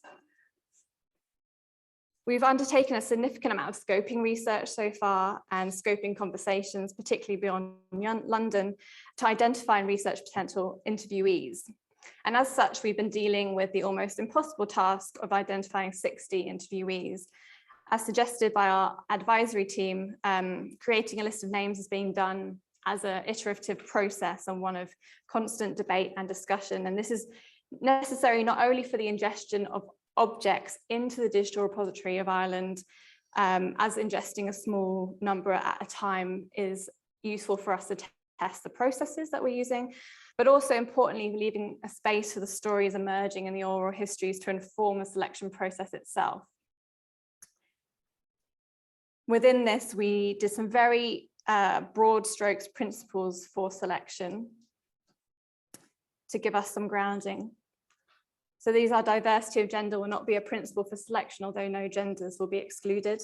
Diversity of location that shifts away from dominant centres with a distribution across Ireland and UK, according to how their life and activities might contribute to a data set that does not erase different axes of race, gender, class, ethnicity, sexuality, disability, geography and language, age, time, urgency for conducting interviews, according to their contribution to communities of practice that are engaged in visual art, as well as feminist, anti-racist and other political struggles, and according to participation in relevant networks, exhibitions and events. Those are kind of some of the principles that we've grounding ourselves with so far. We've begun undertaking the interviews, but this activity will take up the majority of the project, including the transcribing, processing and ingestion, as well as the interpretation and dissemination, which I won't be speaking about today. But in our work so far, we've been inspired by a lot of other projects, such as Archiving the Eighth, a project involved in collecting, recording and archiving the stories and ephemera from the Repeal the Eighth campaign in Ireland. And this is particularly in terms of their ethics of care approach. You've already heard about care today. Using a live ethics protocol for interviewers and interviewees. This live document for them was particularly important, where legal issues and other sensitivities around abortion prior to the repeal of the Eighth Amendment necessitated further considerations of visibility or redactions for literally protecting people. And I share some of our live ethics document here, reflecting on each here, just to show you kind of where we're starting to develop our own, which will be reflected on after each group of interviews, and the issues that arise will be incorporated and reflected on in a similar manner to the way that Archiving the Eighth did, so taking these very seriously. Because reflecting on your life can present risks as well as benefits according to what you choose to share, as this will be available in the public sphere. And the live care document that details our approach and forms of support aims to support this. And as is usual in interviews of this kind, interviewees will also have the opportunity to review, redact parts of their contribution to ensure they're happy with the recording and transcript made available in the public domain. And they are, of course, able to withdraw their contribution until the point of publication. The other piece of work that we're starting on amongst those other things is a piece of work on the question of descriptive metadata as a site of interpretation that can be deeply political. Here we have been inspired by the policies of the Digital Transgender Archive in terms of describing objects where the question of interpretation and identity is deeply political, personal, as well as being historical and socially, culturally contingent. At the same time, the question of searchability and audiences and our commitment to our imagined audiences and the people that they also, the Digital Transgender Archive, imagine accessing their archive is also important. So while our project will likely have slightly different issues to the Digital Transgender Archive, it's been a really interesting resource for us as we undertake this piece of work. And I recommend looking at their policies if you're interested in that kind of thing. And if you have any other suggestions or projects or resources around interpretive metadata, I'd really be pleased to know about it, particularly if anyone's got anything around the overrepresentation of English language, something that has been a bigger issue in digital humanities, but also projects, but also in metadata specifically. And that's where I'm going to leave it today on the overview of the project. But I think there's a lot of connections between what we've already heard today, so I'd be really interested to start that conversation. Thanks. Thank you.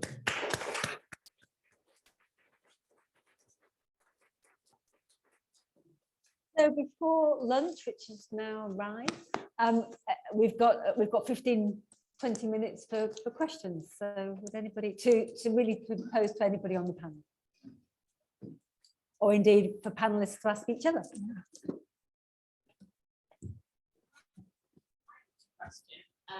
I just wanted to, I noticed something that's kind of come up today, I think both in the keynote and really came up just now in Elsa's fantastic talk, was the kind of idea about looking beyond centres, and I mean obviously like the case study of the Women's Art Collection in Cambridge, the fact that Harriet was talking about the Glasgow Art Library, and you're talking really today about moving beyond the centres of London. And when we think about histories of exhibitions supporting women's cultural practices, a lot of them are outside of London. And I wondered whether geography was something that maybe the panel could comment on more widely. Yep, shall I start? Yeah. So basically we endeavour to, you know, travel the distance to wherever we need to go to find our interviewees. It's always an issue for us, and we are trying, we have got a sort of renewed focus now on really reaching, you know, the corners of the four nations, because there are, I think there have been real omissions actually in terms of, you know, Welsh artists and Scottish artists and Irish artists as well in our collection. So I'm really interested to talk to anybody here who, you know, can help us with that. Yes, yeah. So I think it's not a barrier for us. You know, we really endeavour not to be London centric in the collation of our recordings. I was just trying to think of other sort of strategies that we've used for women and women artists, and ensuring women's voices have been in our record, because obviously our collection was very male dominated. But one of the ways we tried to get around that was by recording women artists or actually women who didn't call themselves artists, who had training at art schools and had married artists. And we often found out about these women through their more famous husbands. And so we actually do have some lovely holdings of artists, women whose names you won't know, but who have much more famous husbands, and who offer very alternative kind of histories. Yeah, so that's another kind of strategy we've used. Can I comment? Sorry, Dr. Beck. Can I just comment in terms of Lorna Green's original survey? Just this theme of temporality, I think, is going to keep running through the day. Lorna Green took 3 years to do her survey, and it's actually one of the things that when we've done the data analysis, and one of the ways we've undertaken the data analysis is actually our regionality. And one of the things that makes this archive, this data set, so important is just how egalitarian it is in terms of the location of the women who are participating. It's not all London-centric. There's quite a number from Scotland and Ireland. Now, actually, I could talk for a long time about why we think that is, because we've interpreted that. But certainly, when she did it in 1989, the primary distributing channel for this survey was through a magazine called Artist Newsletter. Now, Artist Newsletter in itself had a particular kind of readership, so there's already a filter there. There were women practitioners and artists, practitioners who just would not have read artist newsletter because it had a completely different status within the hierarchy of art criticism. It wasn't positioned as an art critical magazine at all. It was pitched always as being a practice, about practice, literally living practice, rather than art criticism. But it had a particularly broad readership outside of London, which is why we think, one of the reasons why we think it captures data from outside of London. And that makes it a very important, we think, a very important data set. When we then did a survey, of course, there's no such thing now as an artist newsletter. I mean, when she did artist newsletter, there's a distributed mechanism, there was very little competition. Now we've got the converse, so much competition that it's actually very difficult to get the same concentration of response. So when we actually issued then the survey via social media, we had only 3 months to do it. We then had 70 respondents, and they tended to be far more located around Yorkshire, because our distribution networks were plugged into, in turn, Yorkshire networks, like cascades. So this whole question about actually the point of distribution of the call in itself is incredibly politically motivated and contextual, and is very linked to time, and is very linked to the professional networks already in play, but actually invisible. And what was just so, is just so different now to then, is we have social media that can give us this very wide reach, but in a sense, the networks are far more difficult to kind of be conscious of and control, far more difficult to target in some ways than it would have been in 1989, when you knew who the readership for Artist Newsletter was. Or you certainly could be more predictive about it. But for us, it's been very interesting, this whole question about the reach of Lorna Green's original survey was actually pleasantly and surprisingly very wide. And the other thing I suppose I would just say is that you're absolutely right. You've mentioned this idea of, certainly there is in the 1989, there's still very strong gravitational pull to London if you had the ambition to be an artist that would tap into the market. But many of our respondents didn't have those kind of careers and are living in the home counties. So we have huge numbers of women in our original survey, or Lorna does, who are in the home counties. Far more difficult to find them because they're not in these gravitational locations. But of course, in our 2022 data set, London can no longer be the epicentre of ambition for all the kind of reasons that we know. It's just too expensive to be there. There's no opportunity to operate in cheap studio spaces. So then we see a distribution to far more regional centres. Still may well be urban based, but it's distributed out of London for the whole kind of economic, the whole economics of living that has happened since 1989. So it's changed the territory completely in terms of research.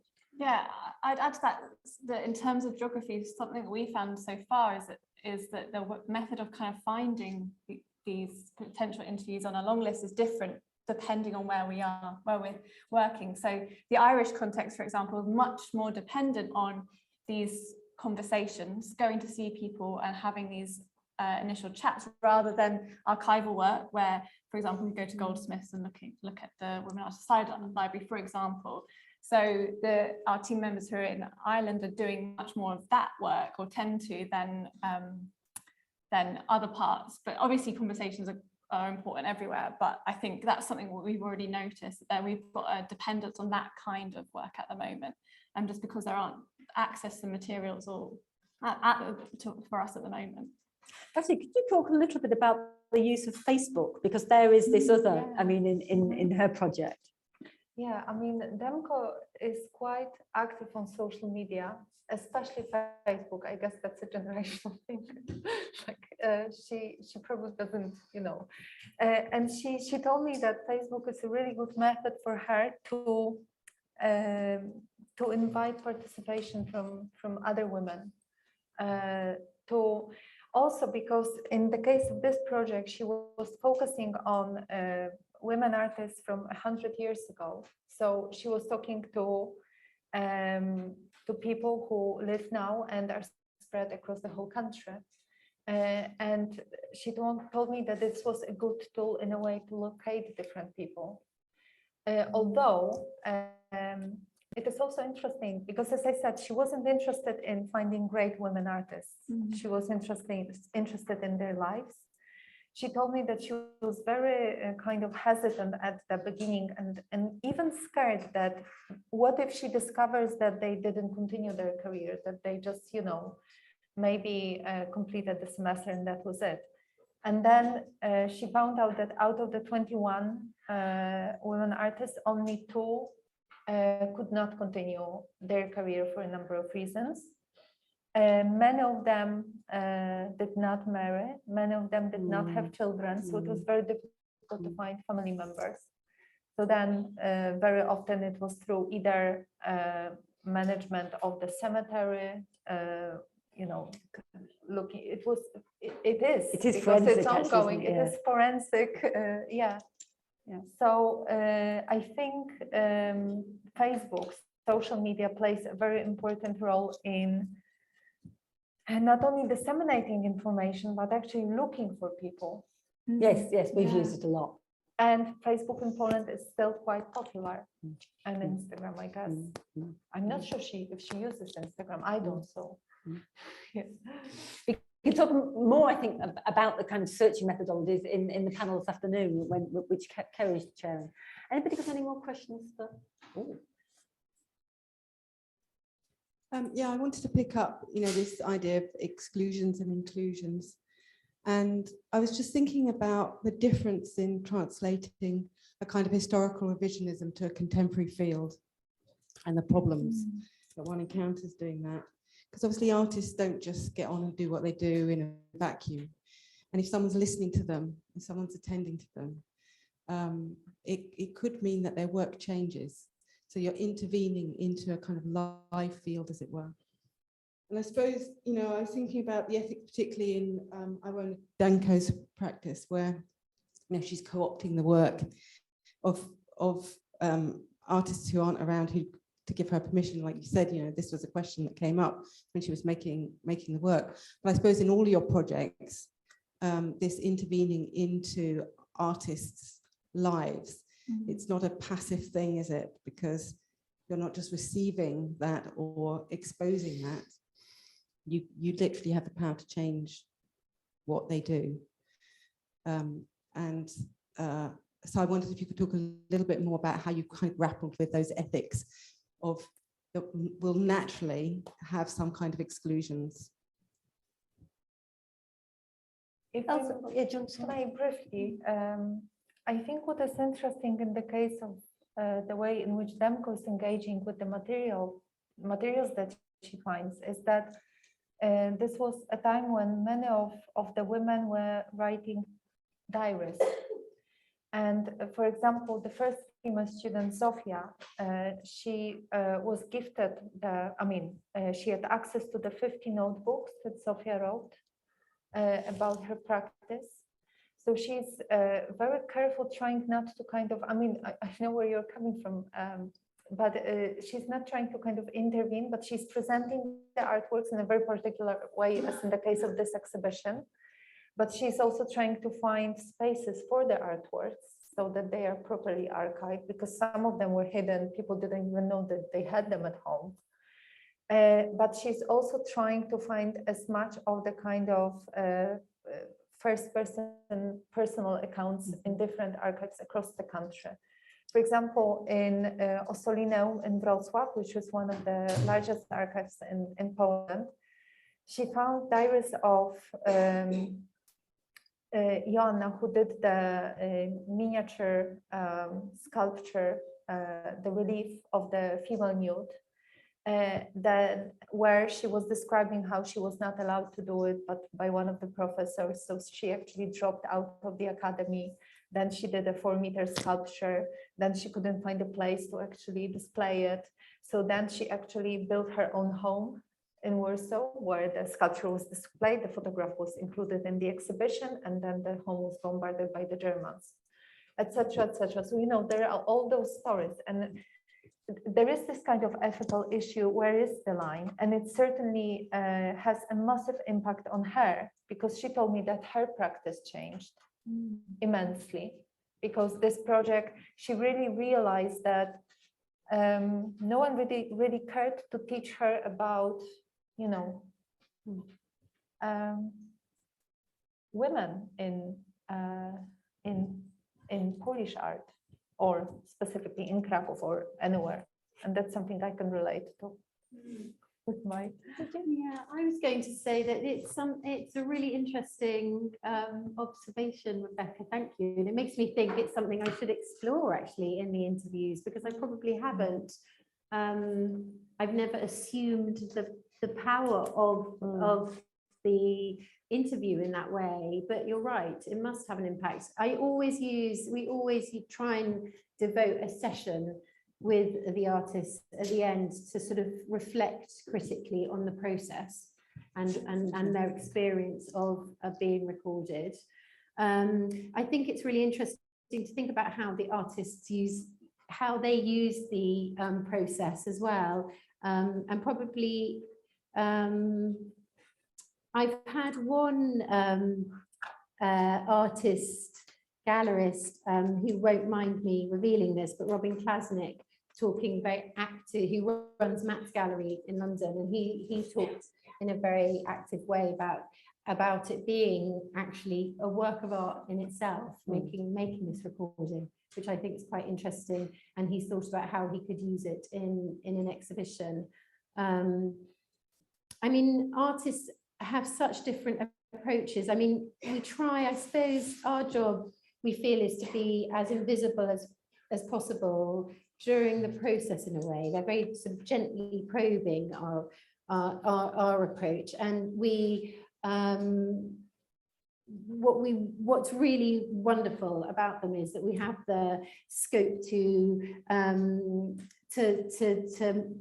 disappear and then sort of come back to the artist. So, for example, an artist I started recording a few years ago before his career went crazy was Hugh Locke. And what was wonderful about capturing Hugh at that particular moment was that he didn't know what was about to happen. He didn't know that suddenly the art world was going to, you know, seize hold of him and rocket him to, you know, and so we've got these, we have just captured these incredibly raw states of being, and what will be really, really wonderful is getting kind of the reflection on that process afterwards. But certainly I think it's an interesting point, and one that perhaps, yeah, we should explore more.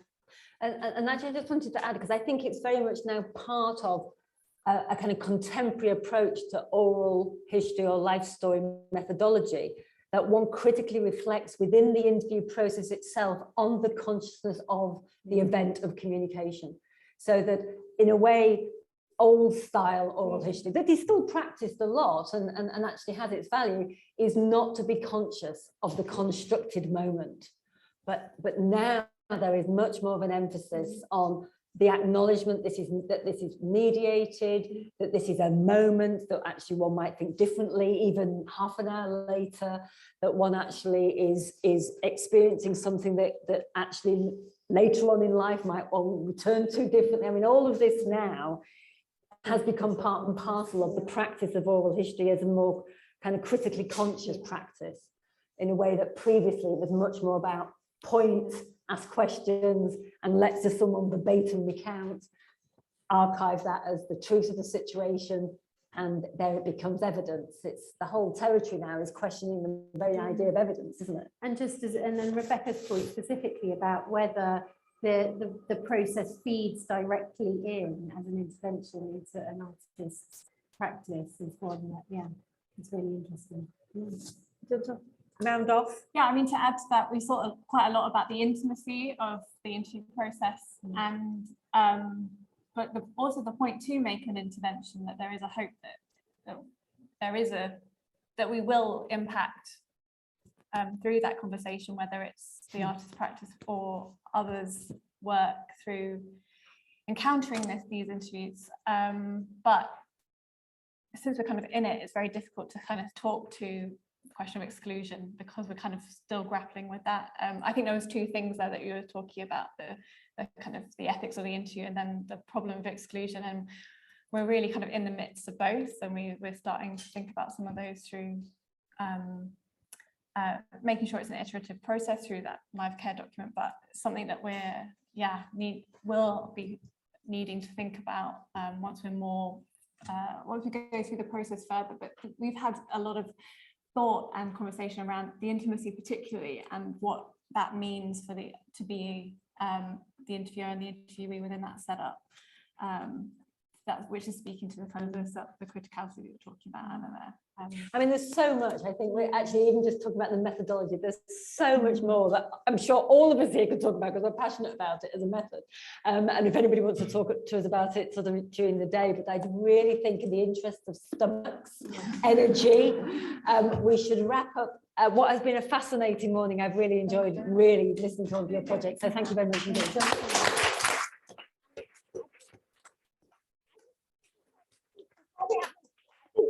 You've all mentioned it actually, that we feel that we're all here today in the spirit of learning from each other. We're all involved in projects which are iterative projects. None of us have got the answers. There isn't one answer to any of these methods of working. There are just ways of working, and actually there's failure and there's success, things that work, things that don't, things you wish you hadn't done in hindsight you do differently. So actually, in the spirit of today, let's just share as much as we can, because we're all learning. What is this feminist methodology? Is there one? Just thank you, Anna, and thank you for the panel. Just before we go to lunch, so lunch is at the back, please go help yourself. At 2 o'clock, my colleague, Dr. Adam Shapiro, at the back there, will be giving you an introduction to those who want it to the She Hates exhibition that she co-curated upstairs. And that show actually closes on Sunday, so this is your last chance. Yes, exactly. So if you want to join her, Abby will be in Gallery 7 at 2 o'clock to give an introduction to that exhibition and the experience of working with Sheila.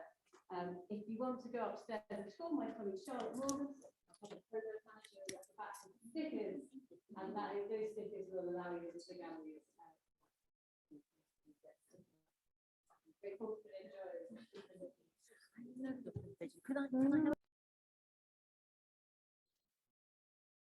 I hear from two people about the individual archives they're working on, the Rita Keegan Archive Project and Dorridge House Museum. We've got two speakers, but unfortunately our second speaker, Fiona Fisher, was taken ill this morning, so I'm going to read Fiona's paper second. But first of all, we'll go to our first speaker. Igo Ahawe-Sawinski is an archivist and mixed media artist and designer, currently pursuing a collaborative PhD at Chelsea College of Arts. She's a member of the Afro-Feminist Transatlantic Collaboration, which maps and archives the cultural resistance of Black feminist artists in the UK and the Twin Cities. And her paper today is Persistence and Resistance as Methodology, Reflections on the Rita Keegan Archive Project. So I'll hand over to Igo now, if we can all welcome her. Hi there, everybody. I'm delighted to be part of today's Differencing the Canon Methods Researching and Archiving Women's Sculptural Practices. This presentation is a reflection on the delivery of the Rita Keegan Archive Project, RCAP, a National Heritage Lottery funded project that focused on the personal papers, artworks, and collection created by artist, educator, archivist, and curator Rita Keegan. Rita was born in the Bronx and moved to London in 1980, having studied fine art at the San Francisco Art Institute. Keegan's work explores themes that include memory, history, dress, and adornment, often using her extensive family archive. Keegan's archive provides a vital resource and context for contemporary discussions around feminism, art, technology, race, gender, artistic kinships, exhibition histories, curation, art curriculums, and archiving. Keegan was a co-founding member of the Brixton Artists Collective, which ran the Brixton Art Gallery in London, set up in 1983. She has exhibited at the Horniman Museum, Innova, the British Museum, the ICA, and in the United States at the Studio Museum, Harlem, and Bronx Museum of Arts. The main components of the Rita Keegan Archive project was an exhibition, a publication, and the preparation of Rita's papers that were deposited at the Women's Art Library, Goldsmiths Archive and Special Collections. We also received much needed additional funds from the Embassy of American and British Studies to complete the project. In many ways, as I began preparing this presentation, I realized that this has been a collaborative process over a period of 10 years.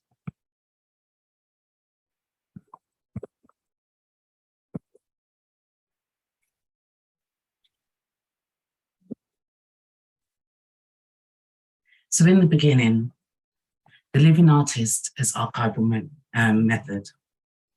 Ex marks the spot, some of the members pictured here with Rita at our first meeting with her. Ex marks the spot was an artists, arts, archives research collective, which was established in 2011 to research in conjunction with the exhibition of Joe Spence at Studio Voltaire, London.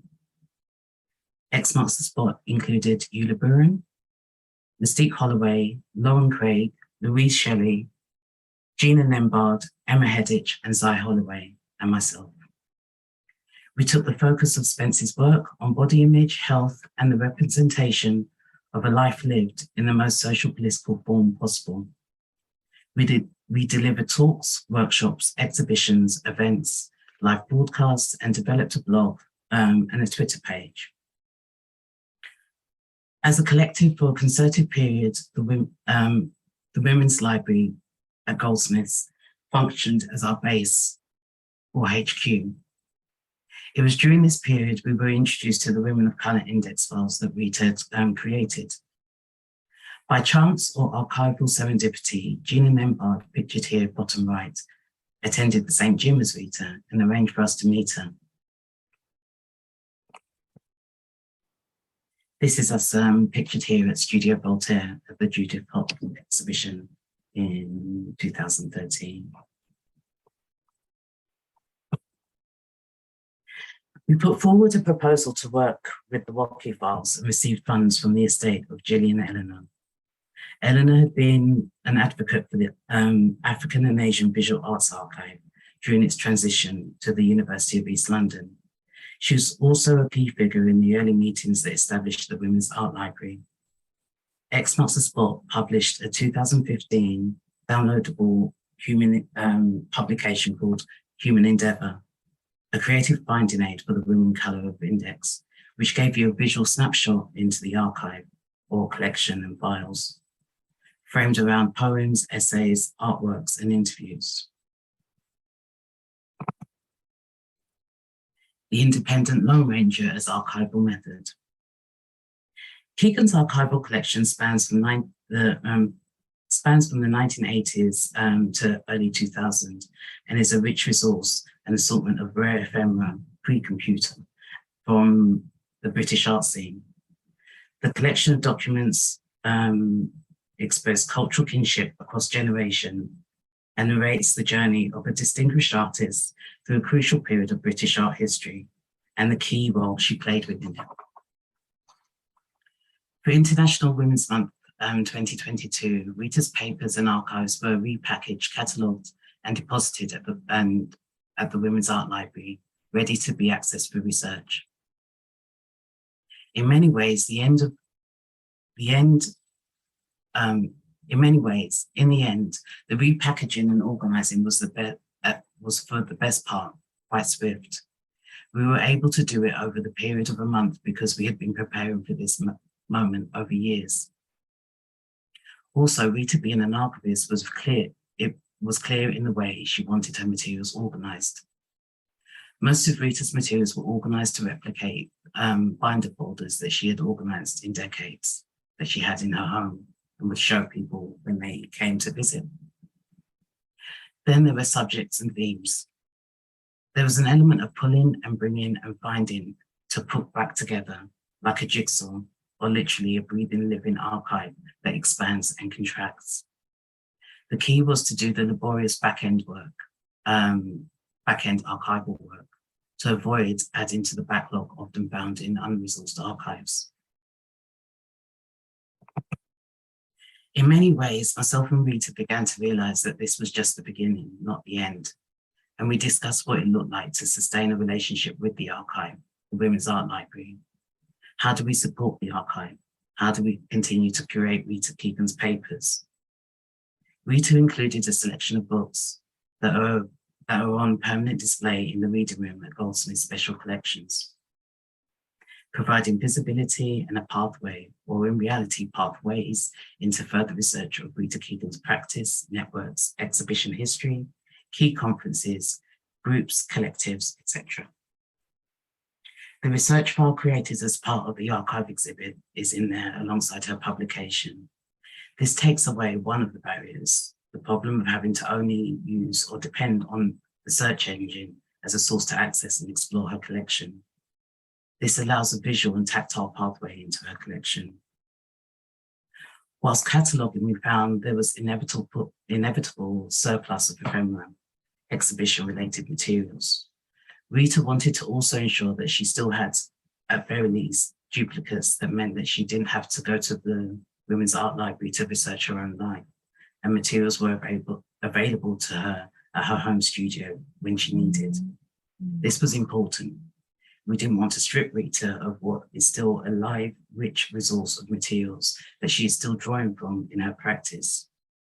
We also thought about that we'd use excess materials to create a feely, touchy box, again, as a way to provide multiple entry points into researching Rita Keegan, moving away from the practice of having to know what you were looking for, and allows more space for the meandering methodologies that allow the engagement of materials to lead the direction of research. We also recorded Rita talking through her files, which will also be available as a kind of audio, abbreviated audio finding aid. Members Gina Nembard and Lauren Craig of X Marks the Spot and Dominic Z. Barron, who designed Human Endeavour, a creative finding aid, played key roles in the Rita Keegan Archive project, alongside curator, researcher Naomi Pierce, who co-created 14 Radnor Terrace, A Woman's Place at Raven Row Gallery in 2017 with Amy Budd and Amy Tobin. Rita Keegan's dear friend and Dragon's pal, Matt Hall, also played a key role. From the beginning of the project, we depended on Rita's long-standing relationships for support, advice, and accountability. The ongoing relationship with the Women's Art Library, aka Alvia Greenan, and Goldsmith Archives and Special Collections librarian Leslie Ruthven meant that trust and understanding had a chance to develop over time. South London Gallery gave us an extraordinary amount of autonomy and support, and the film cooperative Not Nowhere supported the development of financial literacy. Sally Nasawi's time and patience was literally priceless. At the heart of Keegan's reimagining was social fabric, constructed from A4 patchworks donated by a global network of friends, family, and collaborators. This collectively crafted textile makes material the many threads of Keegan's kinship relations, while also calling for more communal understandings of art making and identity. The social fabric component of the exhibition engaged an international community alongside Rita's UK-based network, receiving 32 submissions. The story behind each patchwork was available on the South London Gallery as a QR code, and is also available online to read as a PDF with the accompanying commentary. Not until I saw all the patchworks compactly together could I really understand that often the words were just as important as the patchwork itself. Social fabric was led by Lauren Craig and Rita Keegan and was devised as a way of navigating not being able to be in person during COVID. It was important to Rita to have contributions from the US. I engaged artists in Minneapolis to contribute. in the spirit of ongoing transatlantic creative conversations with Black women artists, engaging in one another's work. The artists I engaged were Keegan Sarpi, an artist, poet, and writer and educator. I held a series of sessions with artist educator Lamoke Kupat, pictured here on the right. We sat in her North Minneapolis home and committed to completing our patches and creating a buddy system to do it. Mixed media artist and ceramicist Sage Carroll also contributed, and Raylene Ash, who lived in Minneapolis but now in Texas, contributed. Their patchworks are shown here. With more time and resources, this activity could have easily been ongoing. I also contributed a piece. This engagement was well suited to the stay-at-home landscape at the time. Creating these autonomous opportunities to pollinate ideas, connect people transatlantically has continued to be an essential part of my practice, and actually part of the legacy that the archive, or Rita's archive, continues to illustrate. Knowing that the conversation has always and should always be considered in an international context rather than in silos. This talk is timely and literally marks a year yesterday that somewhere between there and here opened at the South London Gallery, and I got to see the art of Rita Keegan on the walls. These are friends of mine from Minneapolis that actually came over to London to see the exhibition. And pictured here is Professor Zinzele Ishoke of the University of Maryland. She's at the Harriet Tubman Department of Women, Gender and Sexuality Studies. She's a Black feminist theorist, urban ethnographer and political storyteller, friend and collaborator that hosted an evening to explore Rita's publication for artists, academics and students in Minneapolis. We've been working on an ongoing project called Afrofeminist Transatlantic Collaboration, which explores Afrofeminist forms of cultural organization and knowledge making in London and the Twin Cities, asking how does Afrofeminist collaborative art making serve a critical function in the formation of diaspora as both political aspiration and solidarity for feminist futures in urban settings. We seek to create the intimacies necessary to gain access to the Black closet of Afrofuturist feminists, artists, activists who are unacknowledged and whose under-curated works archive contemporary protests or persistence and resistance histories of the Black diasporic metropolis. A family affair, room for our ancestors, Rita Keegan, Keith Simon, Lorraine Brooks, and Janet Michelle King. The importance of family histories is explored further in the inclusion and presentation of paintings by Keegan's uncle Keith Simon, 1922 to 2013. A contributor to the Harlem Renaissance who lived in London from 1952 to 1972 and exhibited widely, including the Lawrence Alloway curated Collages and Objects, Institute of Contemporary Arts in 1954, and Caribbean Artists in England, Commonwealth Art Gallery in 1971, with artists Aubrey Williams, Ronald Moody, Althea McNeish, and Errol Lloyd. Keith's works have also been exhibited with important contributors to the Harlem Renaissance of the 1940s and 50s, including Alvin Hollingsworth and Romare Bearden. He trained at Howard University under the famous African-American painters, Lois Jones and James Porter, and studied ceramics and sculpture under John B. Kenny. Simon's estate is managed and cared for by his niece, Rita's cousin, artist Lorraine Brooks, described by Rita as the family historian, and partner Janet Michelle King. As part of Keegan's exhibition, Simon's paintings were presented alongside archival ephemera, poetry, and a new short film produced by Brooks, contextualizing his life and work. Rita Keegan was joined by a live conversation with her cousin, at South London Gallery's Claw Studio on the 26th of September last year. Excuse me.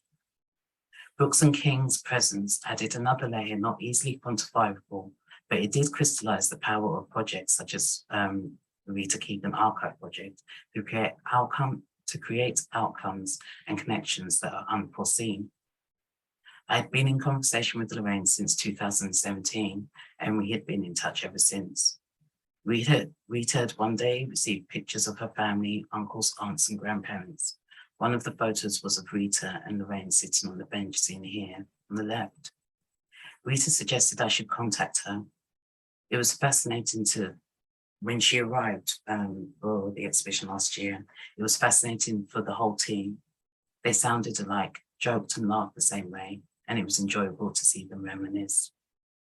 Lorraine and Joanna were in London for a short time, but whilst here, they attempted to explore the archives and organised a driver with a list of addresses where their uncle had lived and worked whilst in London, tracing his steps in geography. In early 2022, I kept my promise to visit them in Baltimore to have a look at more of Keith Simon's artworks. Our conversations over the years have really focused on both Lorraine and Jana's ongoing tenacity to ensure her uncle's artwork and legacy.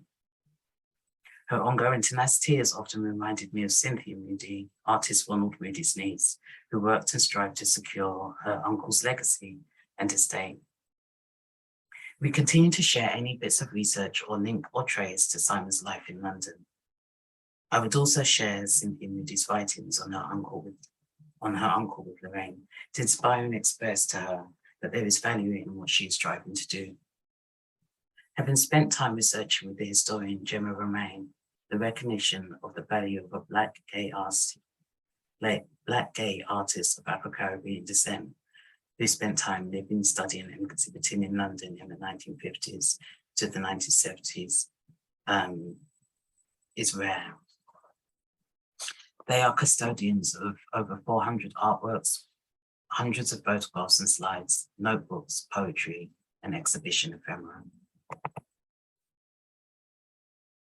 In February 2020, the Rita Keegan Archive Project was invited to create an archival exhibit in the South London Gallery's archive room. This display in the South London Gallery's archive room featured Keegan's personal papers, and offering a rare opportunity to see a range of materials and ephemera from the British art scene. Materials included portraits of Keegan by Rotimi Fani Kayode and Tajaman, exhibition histories, book covers illustrated by Keegan, and audio-visual material. The free exhibition, which was on view from the 25th of February 2020 to January 2021, had a total of 13,000 visitors during this period. Throughout the life of the Rita Keegan Archive Project, Keegan's archive remained the key source and activation point. Used as a resource to engage with on social media, and on for writing blogs, and just Keegan's artwork titled The Hand Series went on permanent display in May 2021 in the Professor's Stuart Hall building at Goldsmiths. The artwork had been part of the Women's Art Library collection, and is the third artwork from the collection to be installed in a public area permanently.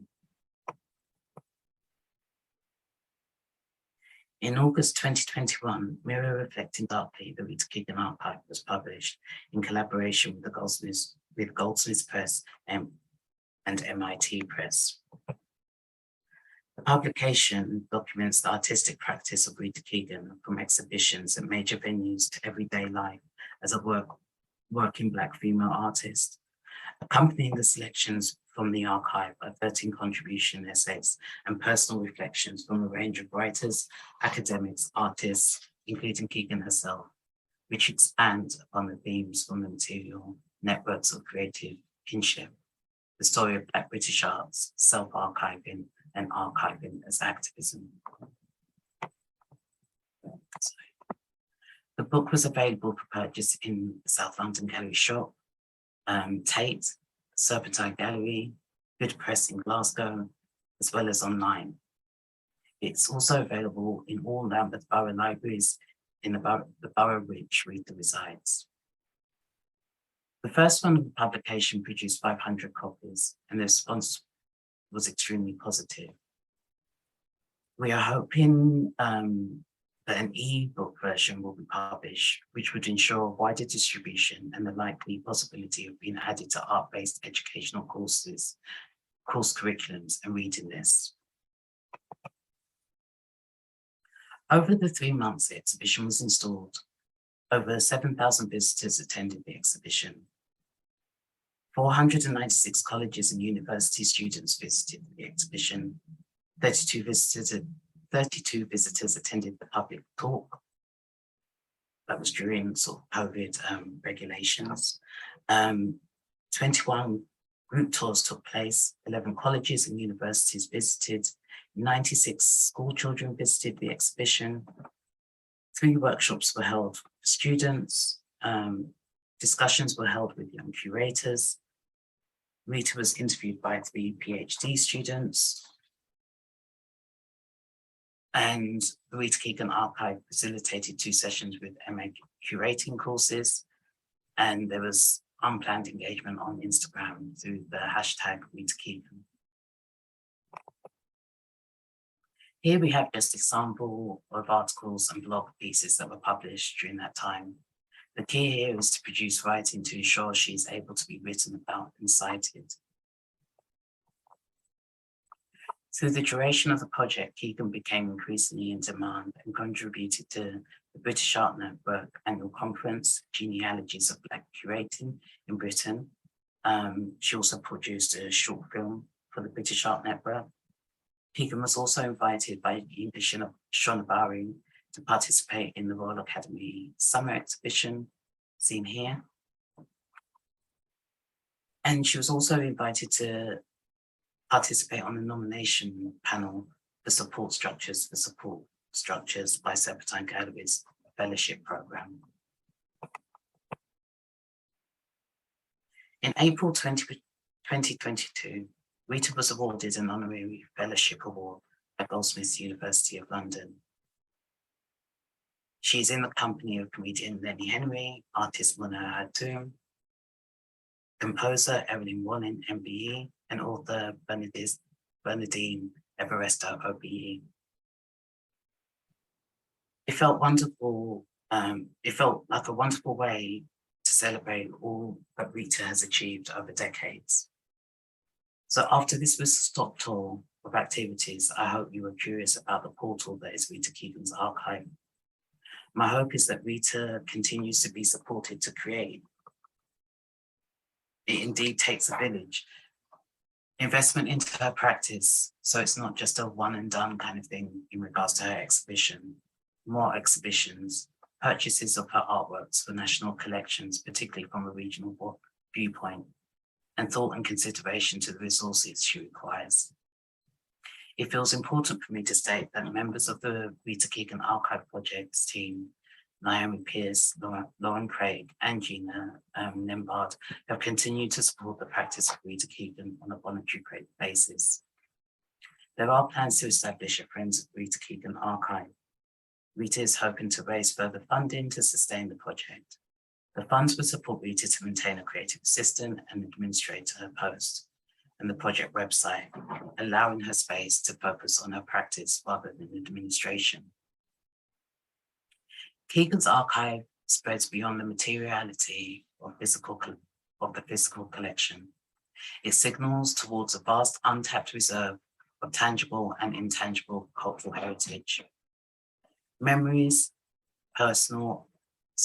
Cultural heritage, memories, personal and artistic networks, spaces, places, and geography, which presents new opportunities to grasp artistic and historical context. It is a way for us to learn from, with, and through the knowledge and legacies of those that engaged in Black memory work before us, while still building upon knowledge with our own external renderings. Thank you.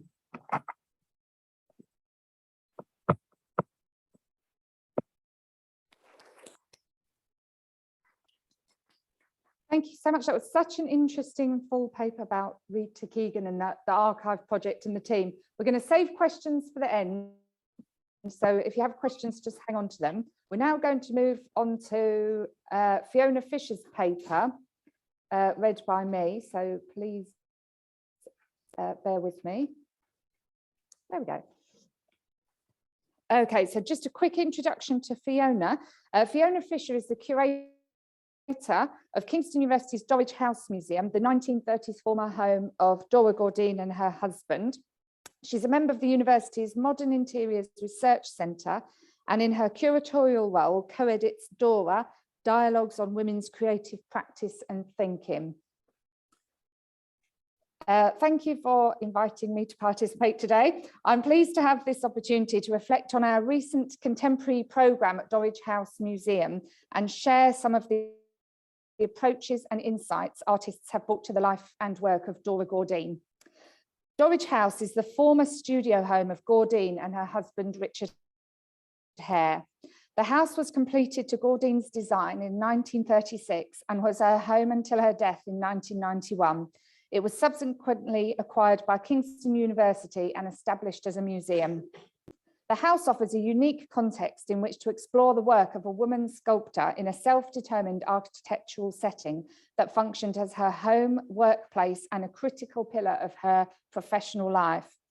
Since 2015, the museum has operated with a mission to support women's creative practice, broadly conceived, which has taken the form of three main strands of activity: a studio residency, secondly, collaborative projects with visual artists in conjunction with our partner venue at Kingston University, Stanley Picker Gallery, and third, a research publication, Dora, Dialogues on Women's Creative Practice and Thinking, in association with the Visual and Material Culture, Modern Interiors and Contemporary Art Research Centres at Kingston School of Art. Before looking at some of our recent projects, I'm going to give a brief contextual introduction to Gordine to highlight some of the challenges in exploring and citing her sculptural practice. Born Dora Gordine in Liepāja in Latvia in around 1895 to wealthy Russian Jewish parents, Gordine trained in St. Petersburg and Paris and lived and worked in Tallinn, then Reval, Paris, Johor and Singapore, holding Russian, Estonian and British citizenship before settling in London.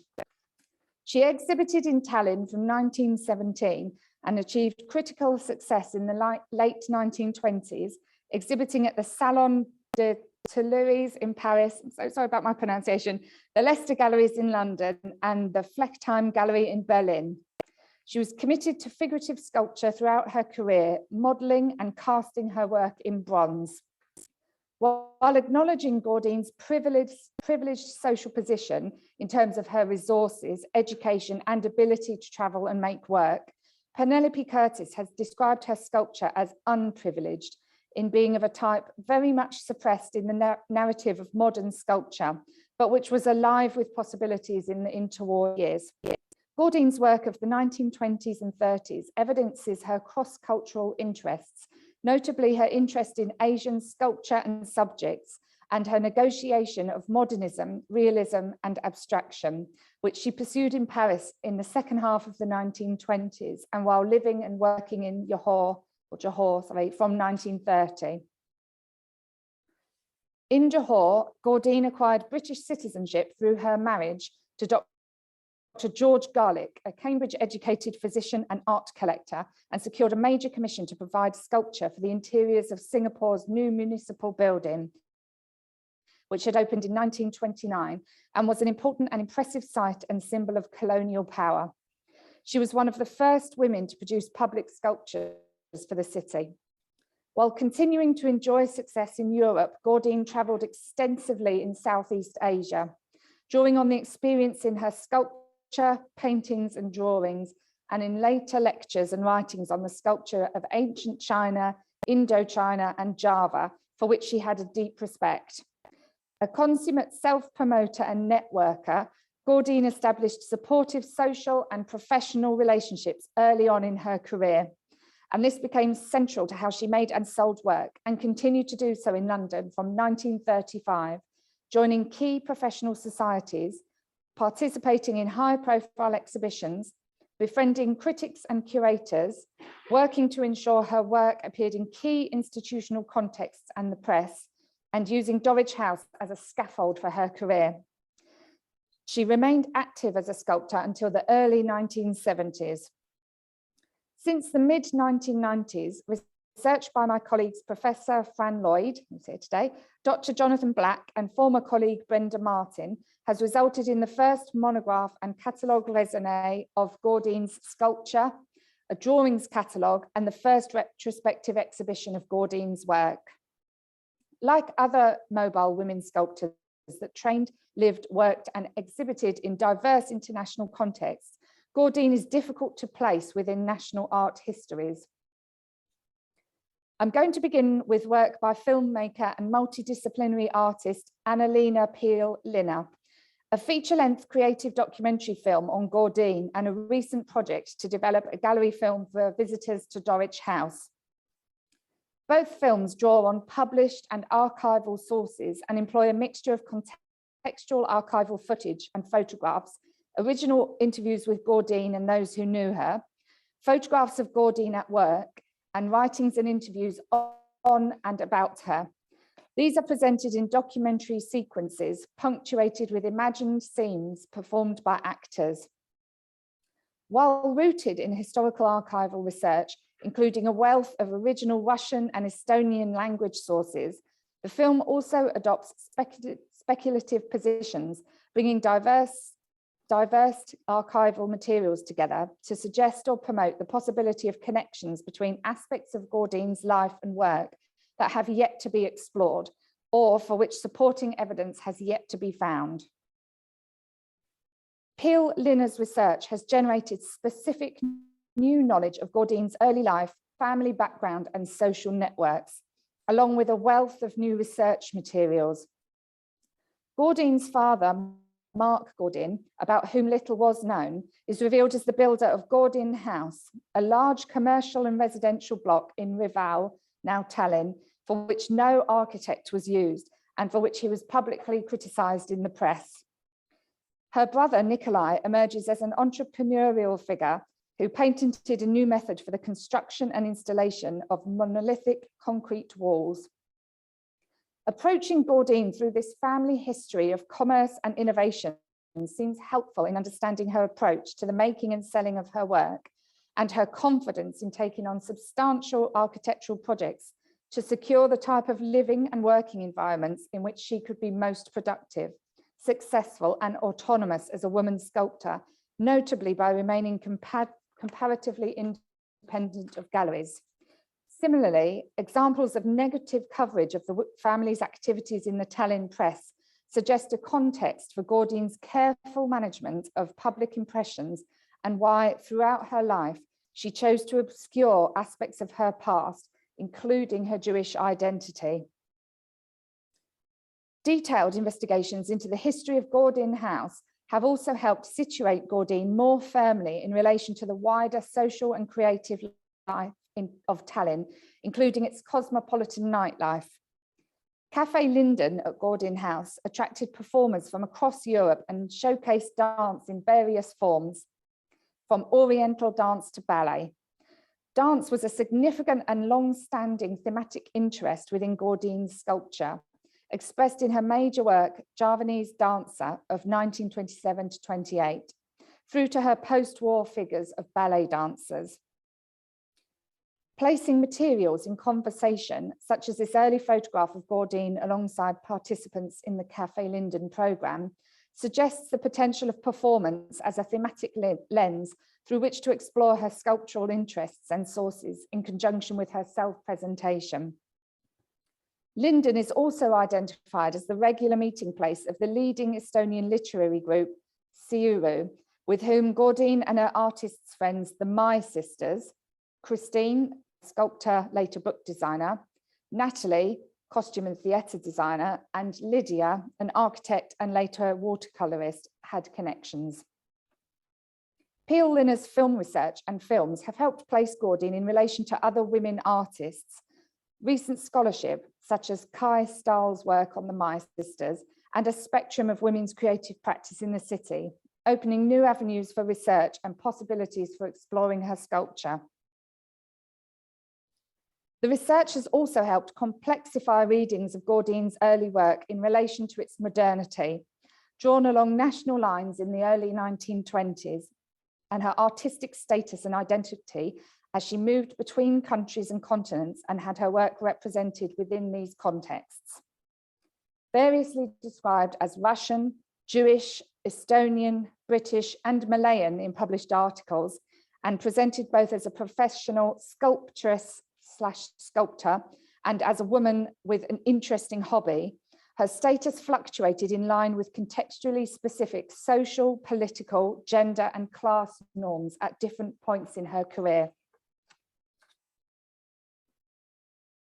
Erica Tan's Stanley Picker Fellowship project, Barang Barang, considers the legacies of 4 women artists with Singaporean connections: Dora Gaudine, painter Georgette Chen, sculptor and printmaker Kim Lim, and artist Fei Tan, Erica Tan's mother, in conjunction with her ongoing investigation into the making and remaking of art histories and the context in which this takes place. At Stanley Picker Gallery, the project took the form of an installation and a multi-screen work, Spectral Entanglements, filmed partly at Dorridge House. Spectral Entanglements places Gaudine, Chen, born Paris or China 1906 and died Singapore 1993, Lim, born Singapore 1936, died London 1997, and Tan, born Hertfordshire 1940, died Singapore 2005, in dialogue, imagining their exchanges as artists and women. There is no evidence to suggest that these women met. Through scripted performances, Tan speculatively explores their training, work, creative sources and practices, identities, multiple points of departure and arrival, and the connected histories of Britain and Singapore, describing spectral entanglements as an imagined constellation of celestial art historical references that stretch conventional understandings of time and space, geographical location, and historical veracity. Her Stanley Picker presentation was accompanied by an intervention into the spaces of Dorridge House Museum, in which she requested that Gaudine's Asian heads of unidentified sitters be turned away from viewers for the duration of her show, and a video work of Gaudine's head of Chinese student Chia Chu Chang, first exhibited in Paris as bust and later as Chinese head and the Chinese philosopher, which brought her to the attention of art collectors and critics in late 1920s, was placed in dialogue with Gaudine's self-portrait. Speculatively citing Gaudine within this group of women has helped shine a light on the cross-cultural dimensions of her sculptural practice in relation to British and Singaporean art histories, promoting connections with a wider body of research on women who moved between, such as Jolene Lowe's examination of Kim Lin's transcultural sculptural sources.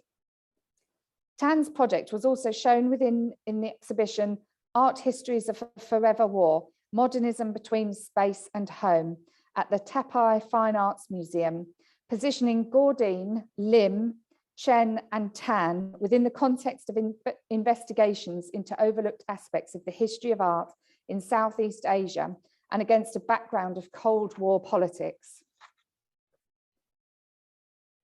Similar concerns, in this case explicitly with the history of sculpture in Singapore and Gaudine's place within it, can be seen in a recent installation, Forum for Drone Speech, Singapore Simulations, at the National Gallery, Singapore, by the South Korean artist Haegyu Yang.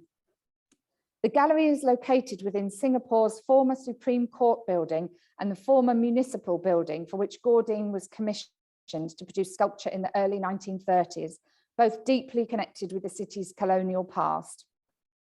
Yang's installation incorporates holographic prints of Gaudine's multi-ethnic bronze heads and Rudolfo Nolli's architectural decorations for the former Supreme Court building, alongside her own sculptures, and within a soundscape that draws attention to the colonial history of the site and the site as a place in which histories are made and told. Nadia Hebson's dis-ease with the established painting canon has led her to work in dialogue with the legacies of other women artists, including the painters Winifred Knights and Christina Ramberg. Sharing Peel Linner's interest in how an artist who was, and I quote, visible, esteemed and respected by the art establishment could disappear from sight, end quote. Her practice explores alternate, empathetic and intuitive ways of understanding the work of other women. For Hebson, this involves not seeking to reconfigure an extant canon, not inserting the less considered into established narratives, not responding to constraints shaped by patriarchal thinking, not finding ways to give clarity, singularity, elevation or authority, not addressing absences, nor delineating omissions, nor rehabilitating occluded artistic inheritances. Her work at Dulwich House continues her engagement with the writings of Italian art critic and activist Carla Lonzi, specifically with Lonzi's concept of resonance, or the possibility of establishing a relationship between two or more women who do not necessarily live in the same place or period of time, as a way of seeing one's own experience reflected in the experience of somebody else. Her studio residency has taken a variety of forms: a public reading group exploring feminist texts and Gaudine's series of writings, Masterpieces of Oriental Art, temporary interventions into the spaces of Dulwich House that place her work in dialogue with the architectural setting and Gaudine's work, and a short text, Light Enters My Eye When I Speak as a Building, that explores Gaudine's sculpture in relation to modernist concerns within British sculpture and her representations of the female body. Hebson's sustained inquiry into the creative legacies of women artists has been framed as the creation of a personal canon, a sustained private form of engagement made public through the exhibition of her work. As a sculptor, Cathy Pilkington was drawn to what she has described as the shared interests and stark contrasts between her own sculptural practice and that of Gaudine. Throughout her studio residency at Dulwich House, she made her methods of making visible within the spaces of Gaudine's former studios, drawing attention to different historical sculptural traditions and thinking through making to engage wider concerns with support structures for women artists, the shaping and representation of professional identities, domesticity, and the boundary blurring public-private setting of Gaudine's former home.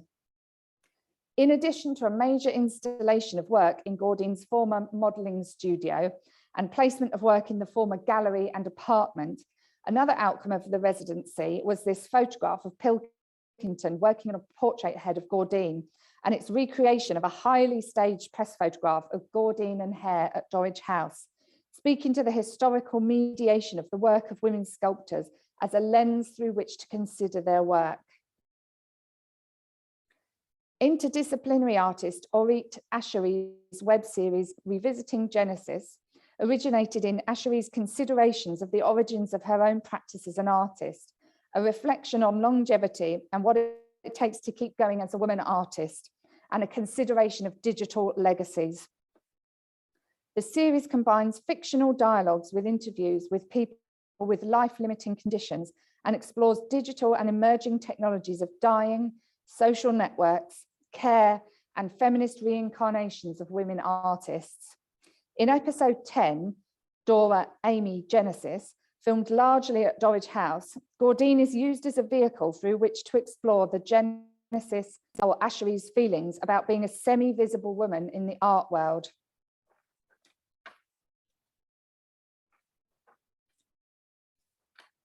Oh, sorry, I thought I'd moved on. Oh, I think we've frozen there, sorry.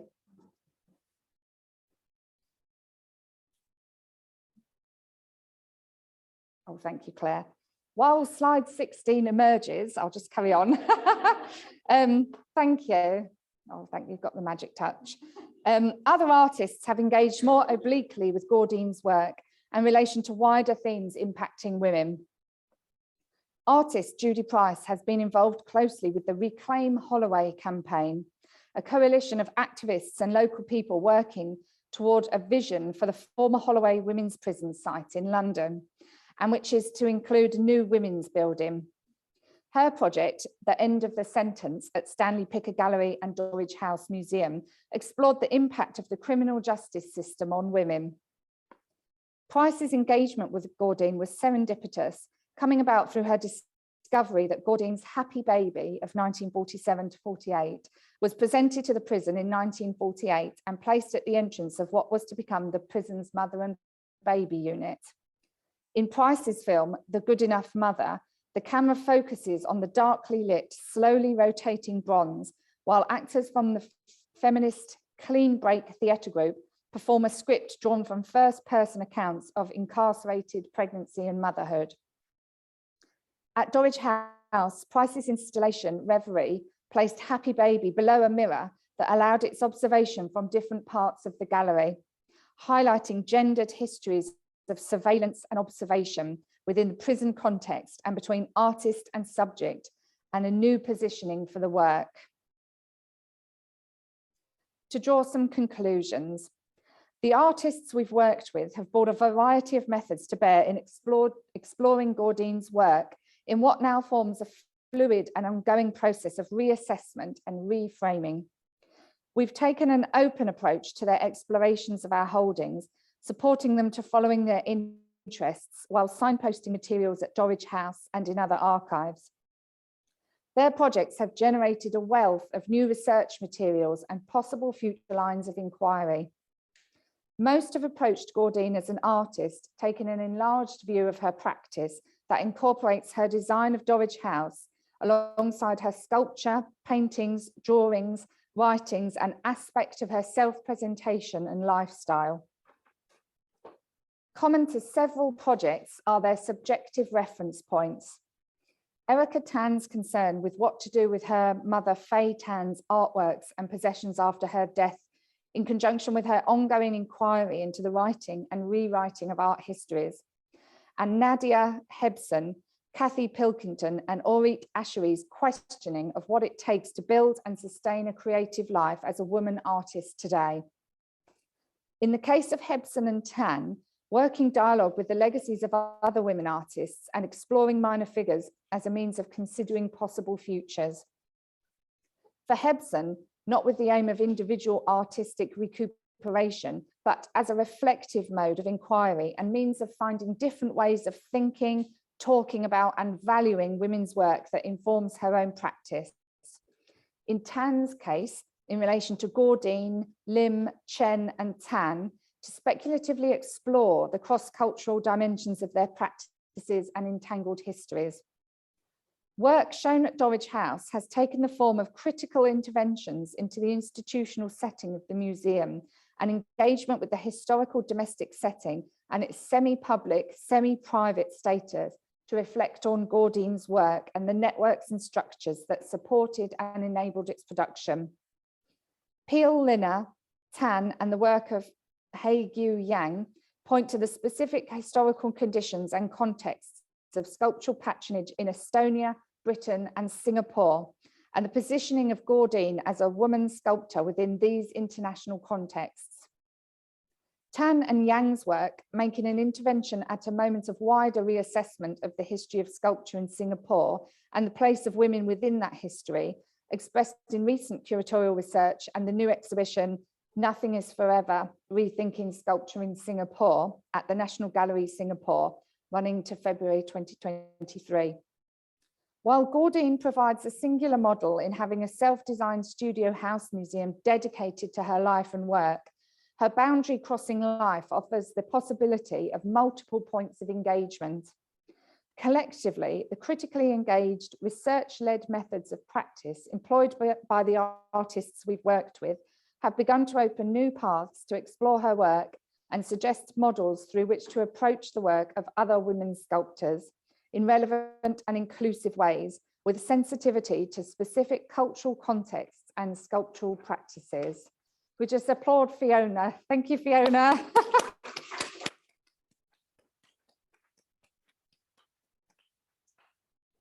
Okay, if Ego is still there. Hello, Ego, are you still there? Hi. Oh, Yeah, I'm good, still here. Hi. Let me just see if I can get you on screen. There we are. Oh, Ego, thank you so much. I'm sure a lot of people have got some questions, but I've got a few questions to start off with. I think there were lots of interesting connections between your papers and with a lot of the conversations we've been having today. But one thing I wanted to start off with before I sort of hand over to the floor is I wonder if you could say a little bit more about, so I think an interesting contrast between these two papers and also the two women, and quite an obvious contrast, is one is living and very present with her archive, and one is obviously deceased. Would you be able to say a little bit more, Ego, about the positives, but also maybe some of the challenges of dealing with a living artist who's very sort of, you know, has a lot of control over her legacy, is very sort of, you know, there's a lot of dialogue between yourselves and Rita Keegan. Could you say a little bit more about that and you know, what it's like working with Rita Keegan as well, and how that's kind of informed the archival practice as well? I mean, from the first point, it gives me the opportunity to work with somebody that has been working with collections over decades. So that's kind of priceless in itself. And I think from an archivist point of view,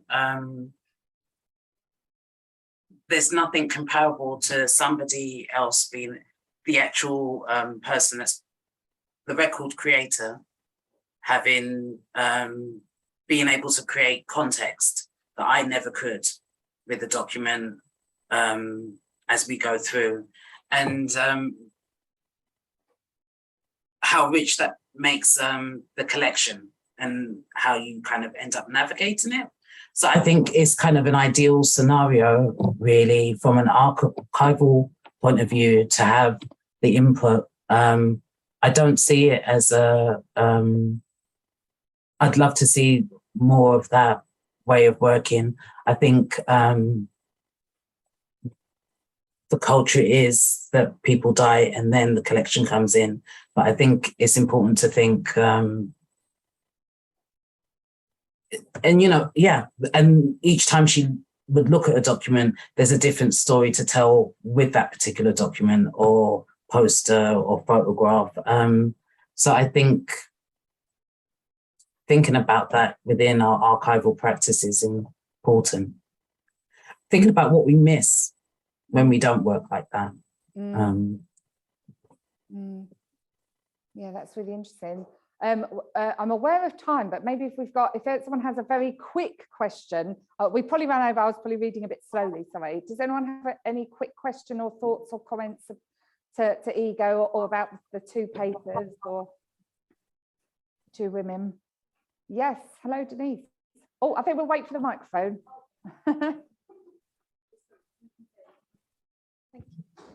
Hi, Ego, thanks for your paper. This must be a bit weird to have a voice floating towards you. I just wondered, what's your kind of method in terms of deciding and selecting what goes into these exhibitions? Because I'm just aware that the two examples that you showed us, one was in a very kind of installation context, and the other one was more of a maybe more of a traditional kind of archival presentation. And I just wondered, how do you decide the form, and then also how do you decide the selection, especially that there's such a huge selection to choose from? It is hard, and that, if anything, is the challenge. I know, particularly for the archival exhibit, that's why it's nice for it to be a collaborative process. And essentially, Rita is very generous in allowing it to be a collaborative process. And I know for the first time we attempted, Lauren, myself and Dominique, to kind of fill the vitrine, it was filled up to the brim of, like, you could hardly see the objects because it was hard for us to choose and make those selections. But I suppose I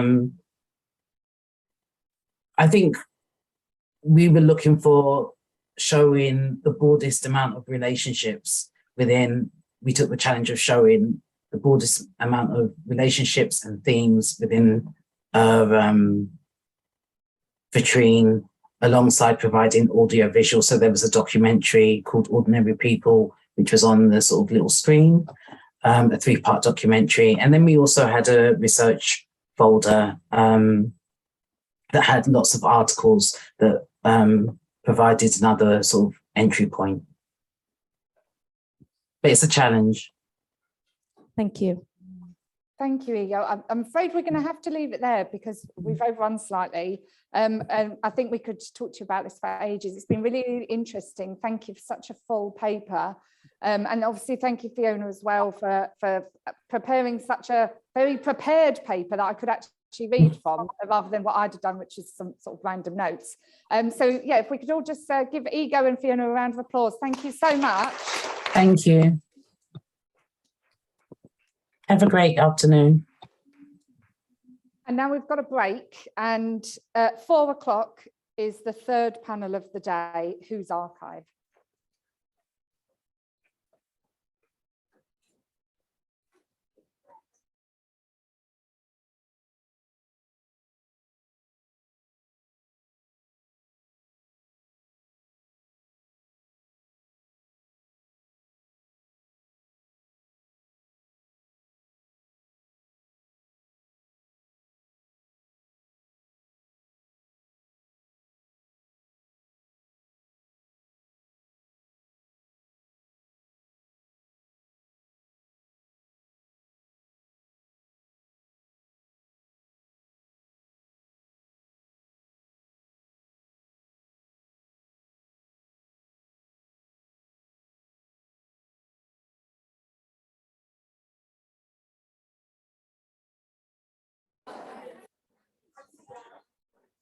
Okay, everyone, I think we're just about ready to get started again. If I could just encourage everyone to come back. Rosamond.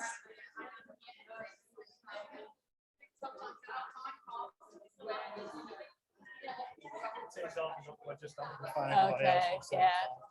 If I could just encourage everyone to take a seat, please.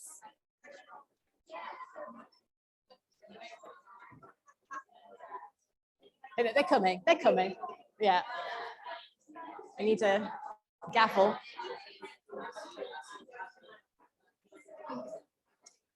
Okay, everyone. If I could just encourage everybody back to a seat, that would be lovely. Thank you.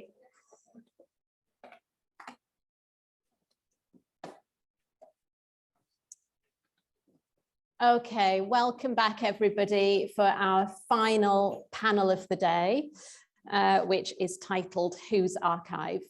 So I'm joined by Rebecca Fortnam and Denise Kwan. So I'm going to introduce Rebecca first of all. We're going to have, because we only have 2 speakers in this panel, we'll have both presentations and then we'll reconvene for questions at the end. So Rebecca Fortnam is an artist, writer and academic. She was Professor of Fine Art at Middlesex University and at the Royal College of Art, and is currently Head of Fine Art and Professor of Fine Art at Glasgow School of Art. So over to you, Rebecca. Thank you. Thank you.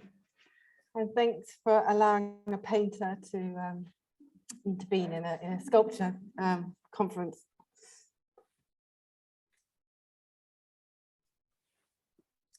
I could have danced all night, and still have begged for more.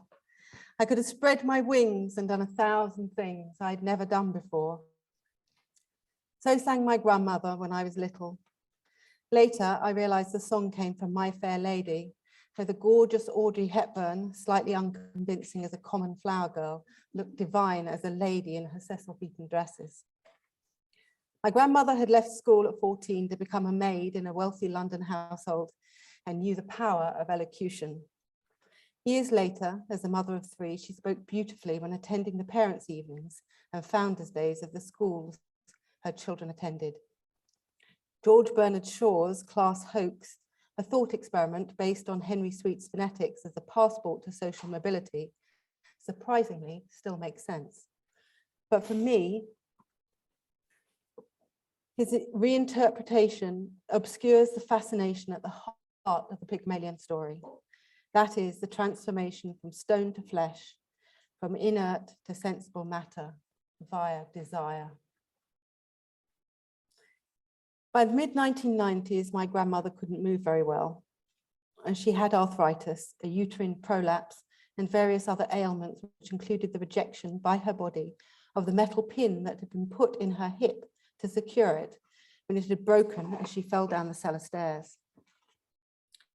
Over 20 years later, the pin, looking like a large door bolt, was eliminated by her flesh as an alien object.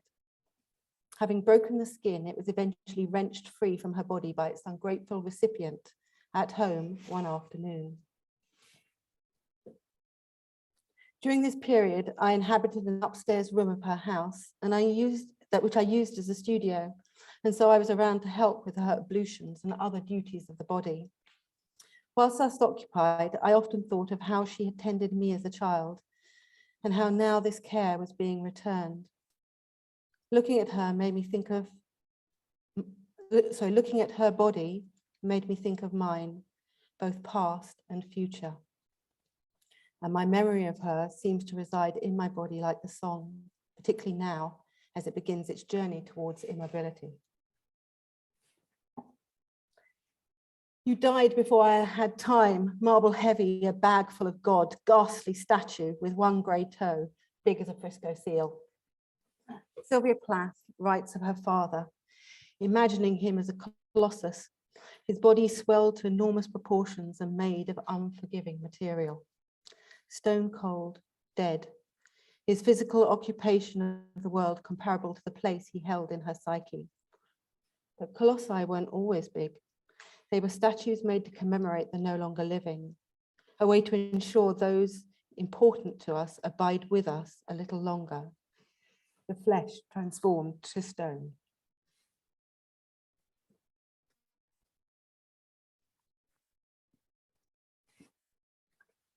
Wandering around, sometimes bustling, sometimes abandoned sculpture, corridors and courts in the museums of Western Europe is an encounter with the dead. In the statues and busts, we confront the preserved portraits of those, both real and imagined, who have lived before us.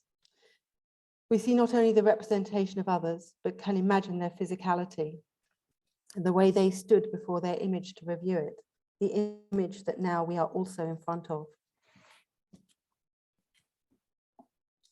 We can envisage the way they touch the surface of the sculpture, perhaps to trace their likeness, or perhaps to reassure themselves of their material difference from their effigy.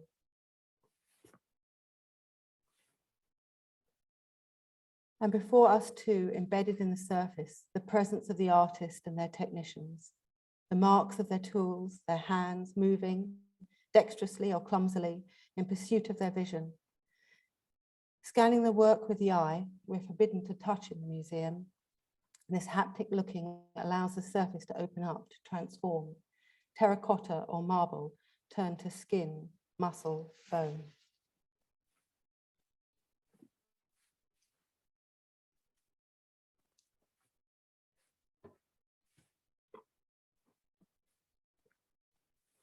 When actress and sculptor Sarah Bernhardt portrayed her dead husband in marble, carving his strong, refined features, she appears to have chosen to reimagine him from 7 years earlier when they first met and she had fallen in love, before his acting, before the morphine, before the bitterness and madness of the 26-year-old beautiful womanizer he once was. After the overdose, as she nursed his dying body, did she inspect that ruined face for signs of his former self? And how long does it take to carve a marble block into a life-size portrait complete with roses? Was she crying, chisel in hand, all the time? Perhaps a happier experience was the earlier portrait in 1878 of Louisa Beamer, new woman, fellow artist, companion, and because it was Sarah, probably lover too. Maybe the work was made as reciprocity for the albeit ghastly painting Abima had made of her 3 years before, an important work in her career, establishing the young painter as an artist of note.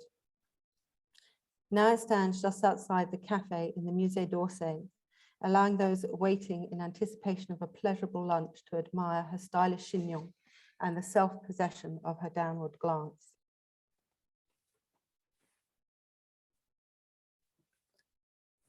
The imagination is a poor beast. It offers everything and delivers less. Looking at the homogeneous photographic surface with pencil or brush in hand, the touch screen having given all that it can, one must pinch to zoom in the mind's eye. Yes, chroma partially brings it to life, but never much more than that. Only a provisional translation, a half-life. How does the surface give away its materiality to the viewer? Is it really confined to the way the light glances off a plane, terracotta absorbing the light, whereas the marble sheen luminously reflects from its polished surface? But how is the material's weight or density conveyed to the lens or eye? Can a viewer detect what level of pressure would be needed to engrave its surface with a sharp implement? How do we know it's so bloody heavy it could break our toes if it toppled over? Can fervent imagining really, in some unaccountable way, convey a touch to the brush that will conjure the ancient stone as skin covered with soft, downy, but invisible hairs?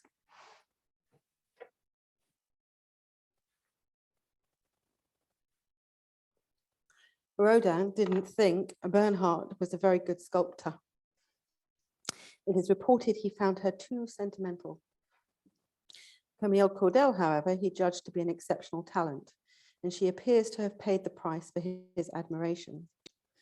The portrait he made of her in 1884, after they had just met, she was 19, he was 44, shows how captivated he was by her image. 11 years later, the same image morphed into the famous Reflection on Reflection, Thought, a work that traps her head in a block of marble, symbolically anticipating her later incarceration in the Monteverges asylum. In the earlier portrait of Claudel, she is indeed pensive for one so young. Having strenuously and repeatedly denied the use of life casting some years earlier, we cannot allow ourselves to imagine that Rodin took her imprint, pressing her flesh into the wet plaster before it set. Yet that pointed skull cap she wears would lend itself to such an activity, keeping her hair away from being enmeshed in the liquid lime and gypsum. Additionally, in the many existing versions of this work, plaster, terracotta, glass paste, and bronze, the joined lines of casting are present, evidence of the moves between these material states, encouraging us to believe that somehow her body played an active part in the making of the work. After all, he had recruited her to complete the hands and feet of his full figure works. The following year,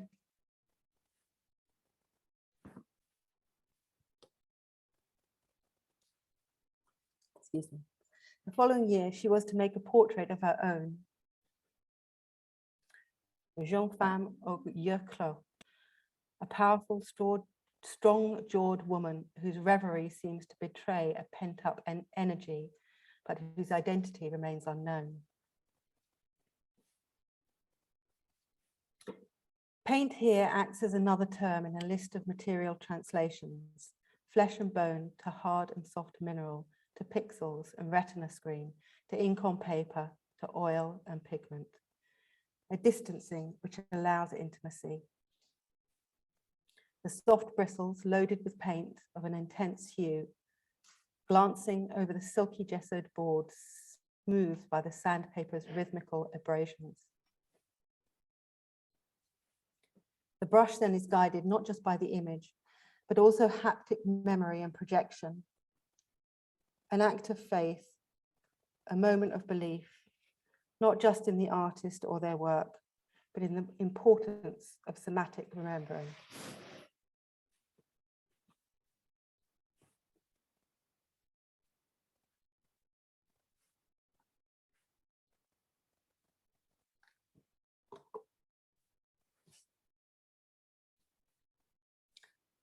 Remastering.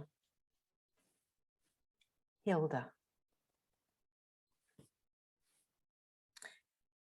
She put the pencil down and looked past the easel to the person standing unclothed behind it. The master had taught her much, but he couldn't teach her everything. For example, he wouldn't ever know what it felt like to draw a body so closely resembling one's own, or to touch one for that matter. That body, which had been crouching awkwardly, straightened up, sighed and yawned. And the old man sitting next to her paused too and gazed in the same direction, gently putting his drawing down beside him. She glanced at it. It was good, obviously. His skill, his mastery was the reason she was there, traveling to Paris rather than Rome, once she had outgrown the academy in Helsinki. Yet, nevertheless, a secret part of herself couldn't help thinking that, despite his brilliance,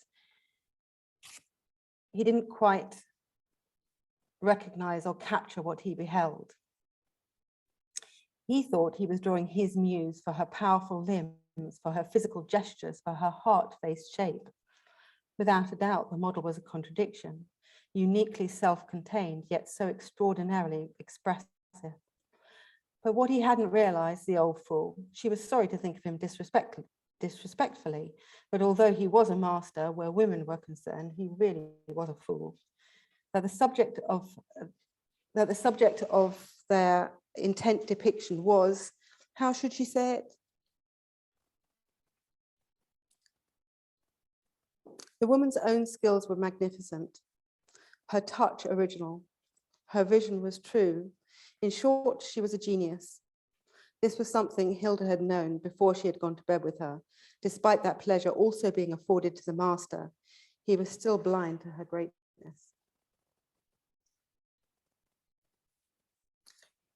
And now, with a gentle incline of his head, tipping his long white beard to one side, she was being asked to perform too. Although sometimes it was a pleasure, today it was chilly and it felt like a drag. She started to undress, unlacing, unhooking, removing the layers, and stepping towards the woman she loved, brushing the cool flesh lightly as they embraced. It was, she reminded herself, usually worth it for the results. After all, he was the most celebrated artist of their age. And after the drawing and the fucking, which often didn't last very long, they three would go laughingly for a good dinner at a nearby bistro, warming themselves up with a tumbler or two of fruity Merlot, relaxed in their intimacy. Ottilie. It felt as if it were all topsy-turvy, as you can imagine, my dear. He, the master, was trying to make amends to us for her capriciousness. Would we accept lessons from him? Yes, indeed, we would accept. For her to call off our instruction after all matters were settled was truly a blow. But oh, what a recompense. Perhaps it was sensed we saw her as a portal to him, and that caused her offense. If that was the case, it would be unfair. Even after a few lessons that we received, we could tell she had her own greatness. She is not a mere imitator duplicating the master's flourishes. Her genius is marked in the same inner strength as his. There is a life force within the work. Nothing is merely sculpture.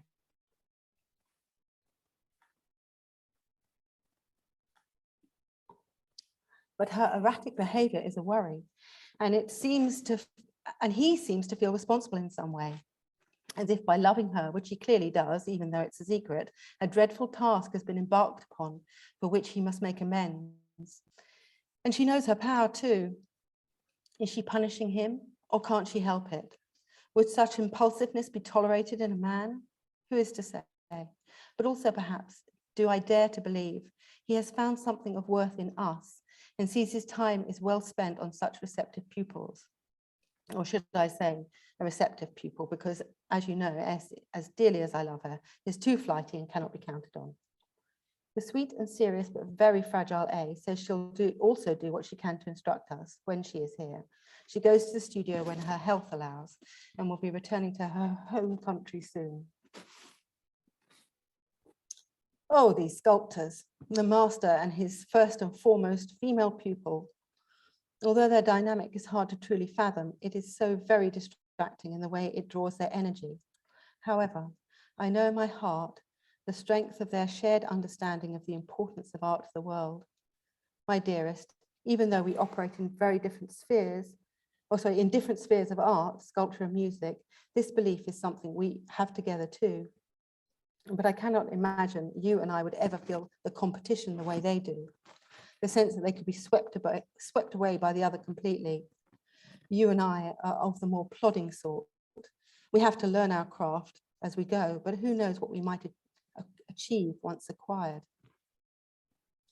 We have to use this time now wisely to get the instruction we need, even if it means us being apart for years. I miss you so terribly and feel my mind growing. But I feel my mind growing, my eyes opening, and my hands' ability to do what I bid them increasing almost daily.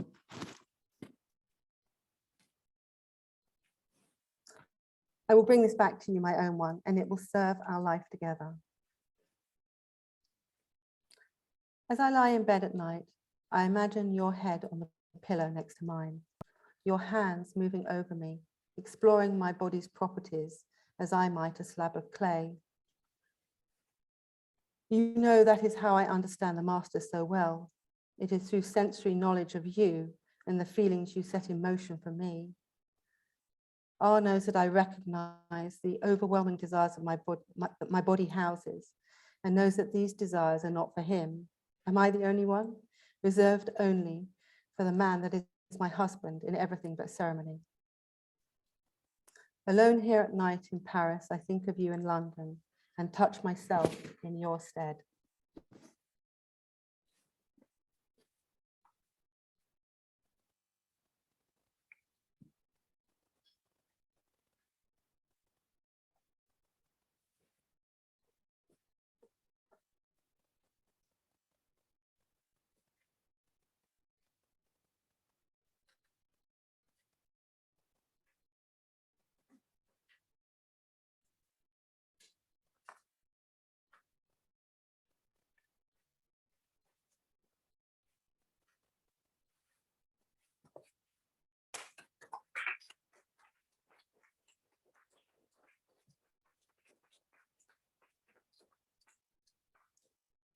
Thank you so much, Rebecca. That was really fascinating, and I'm sure lots of incredible questions are going to come out of that. But before we come back to questions, I'd really like to introduce Denise Kwan, who is a practicing artist, researcher and writer. She teaches as a lecturer at Camberwell University of the Arts, London, on the Fine Arts Sculpture programme, and is a senior lecturer at Bristol University of the West of England. So thank you, Denise, and then we'll reconvene for questions. Thank you.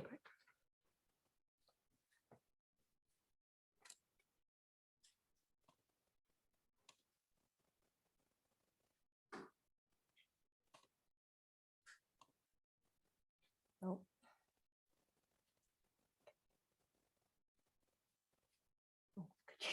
Would you mind? Thank you. Thanks.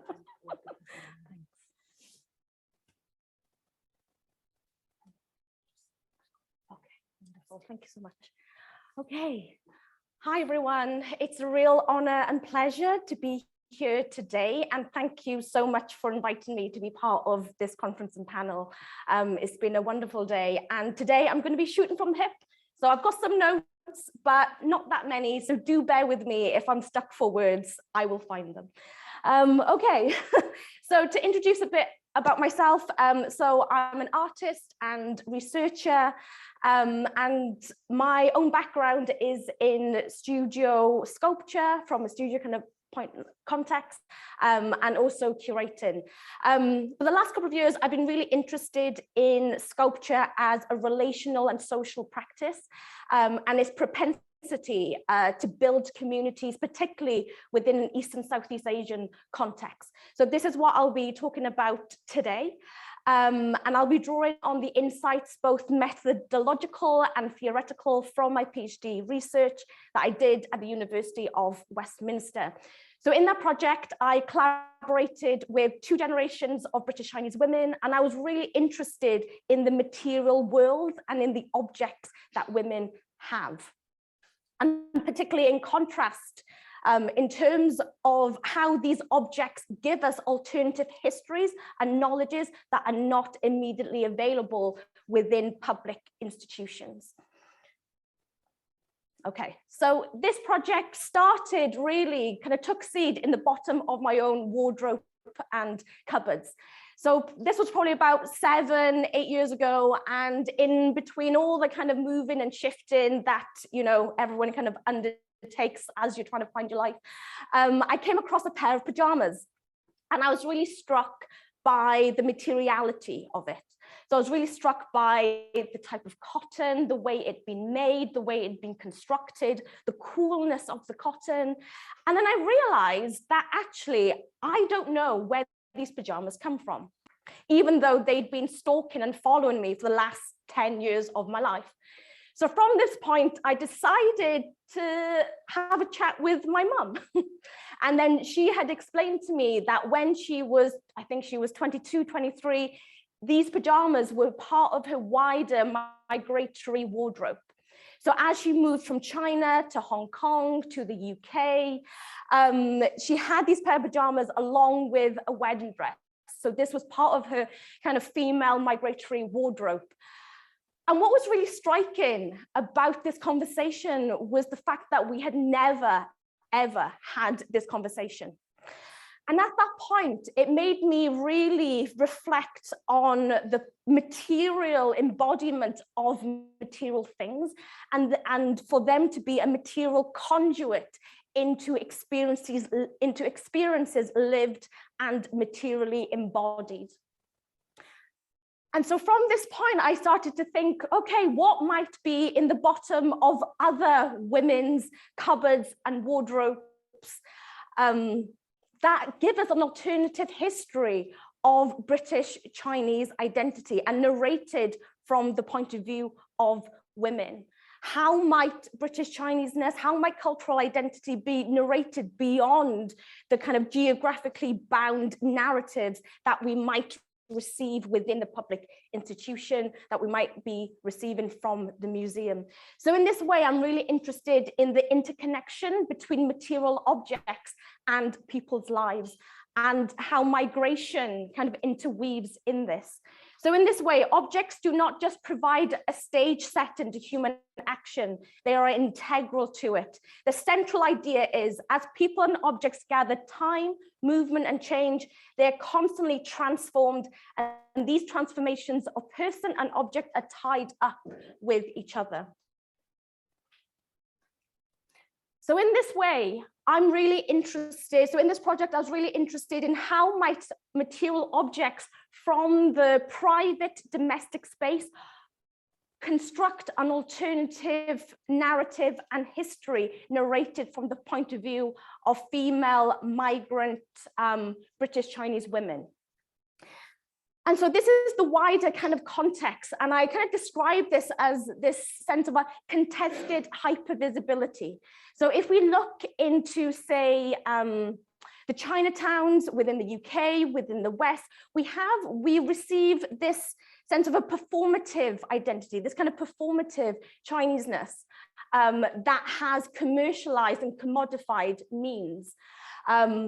And in the Chinatowns, whilst they kind of signify kind of Asianness and Chineseness, very rarely do they actually reflect the very lived experience, the internal experience kind of on the ground.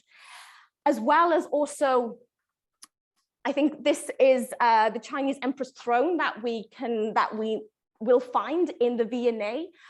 And equally, these objects kind of operate almost as kind of muted souvenirs, if you like, kind of souvenirs of the empire. You know, if you were to go to the V&A or the British Museum, it's very difficult to actually gauge a sense of the history of the object, its function, its origin, its significance, its maker. However, what we are left with is this sense of a decorative, this highly decorative object that is very sensual, which in itself carries gendered connotation. So in this way, as the British Empire became more and more remote, souvenirs of the emperor, such as the throne of China, played a greater and greater role in the national imagination, as nostalgia for one empire slid across into nostalgia for all. And souvenirs of empire became fetishes of consolation. So in this way, I'm really interested in this kind of wider visual culture that Chineseness is kind of set against, and how might the everyday, very ordinary everyday objects negotiate and carve out a space of diasporic belonging. And so we have this kind of pendulum, between this kind of fetish, but then also this kind of this fear. And we saw this really acutely with COVID-19 and the sheer amount of anti-Asian racism that we saw 2 years ago. So we have this kind of extremity. So my question is, in amongst this hypervisibility that is framed by fetish and fear, what is the lived experience? What is the embodied experience? And how might we understand this in an embodied material way through everyday objects within the domestic space? So then thinking about visibility, when I was researching into the social context of British Chinese women, there was a very marked invisibility of the lived experience. So for example, within the British Chinese context, what is always foregrounded is the experience of otherness through race. And I was really interested, what happens when we consider the intersection between race and gender? So David Parker, who is a sociologist, described the British Chinese as being the least noticed of all communities, and this was in 1998. I think the situation has kind of changed slightly out of COVID-19, where we have this kind of emerging new term of East and Southeast Asian identities as part of a wider call for solidarity. But there is still a lot of work to be done. And the stereotypes that are projected within a Chinese context are swing between the model minority, obedience, high achieving, problem-free, all of these being ethnically divisive. And equally, it's also significant to think about the role that women have played, and particularly migrant Chinese women have played within the UK, and their role in terms of forging businesses and labour within the UK. So if we think about the numerous restaurants and takeaways, many of these businesses are family run that require a family unit. And this was very much part and parcel of the legislation that was brought forward in the 1962 Commonwealth Immigration Act. So this Immigration Act was the first time that you could invite your kin to move from China, from the UK, from Hong Kong to Britain. So this really contributed to the labour and employment settlement that we see in the UK now. So despite this high level of sacrifice and agency, the first report that was written about British Chinese women was in 1984, and the picture that it portrayed was highly passive and dismissive of their work. So I'm just going to read a bit here. So this is from the Home Affairs report that was published. So several aspects of Chinese life in Britain render many Chinese women extremely isolated. Lacking command of English, they cannot play any part or understand their children's education. You can read the rest of the quote for yourself. But whilst absolutely the struggles are there, this was the only paragraph that really spoke about women within a British Chinese context, and it really paints a really kind of dismissive picture that doesn't capture the agency of women that have moved and forged communities in the UK. So in thinking about the social context, this really steered me to really consider the lost histories and the invisibilities of British Chinese women. So I collaborated with 2 generations of British Chinese women. So in total, there was about 30 women, and these are some of the generational differences. So with the first generation, I started collaborating with a women's group up in Haringey, which is in North London. And what began as a series of workshops and English classes evolved into this 8-month durational bilingual art school, which kind of happened by accident, but this was also the beauty of the PhD, was that it allowed you to have this durational relationship to build that sense of trust and to build that understanding. So lots of the women in the first generation group migrated from Hong Kong during the 1960s. Lots of them were fluent in Cantonese and Mandarin, but were still building on their English. So lots of the women had retired. Many didn't have the opportunity to complete a formal education, had come from a catering background, and this was an opportunity to socialize, but also skill share. And so in many ways, running the evolution of the workshops that evolved into an art school also has an educational, emancipatory kind of function in that way. So that was a very organic kind of evolution. And also the bilingual element of the art school became this kind of co-creation. So my Cantonese, was lacking, and all my art school training is completely with an anglicized tongue. So my ability to translate had its borders, had its boundaries. And what was really interesting was the way that the women said, okay, maybe we can make this into a bilingual context. So this kind of co-creation and this kind of responsiveness to a challenge kind of took on a collective form. So that's the first generation. The second generation women, they were vastly different. Many of the women didn't know each other in comparison to the women's group. Fluent in English, had degrees, and professionally educated. So these are the 2 groups that I worked with here. So from a methodological point of view, visual ethnography was really useful and paramount to designing the research. And the research method took this kind of 3-tiered approach. So it had a life story interview, it had an art workshop, and for the first generation women, that evolved into a bilingual art school. And then what was made in the art workshop then became an online exhibition accompanied by an opening event of the whole project at the University of Westminster. I don't know if I have actually said, I might have missed this out, but an integral part of this was inviting women to present their objects of significance. And that brief was completely open, and those objects could be as culturally specific or culturally neutral as they liked. So women would bring objects to me.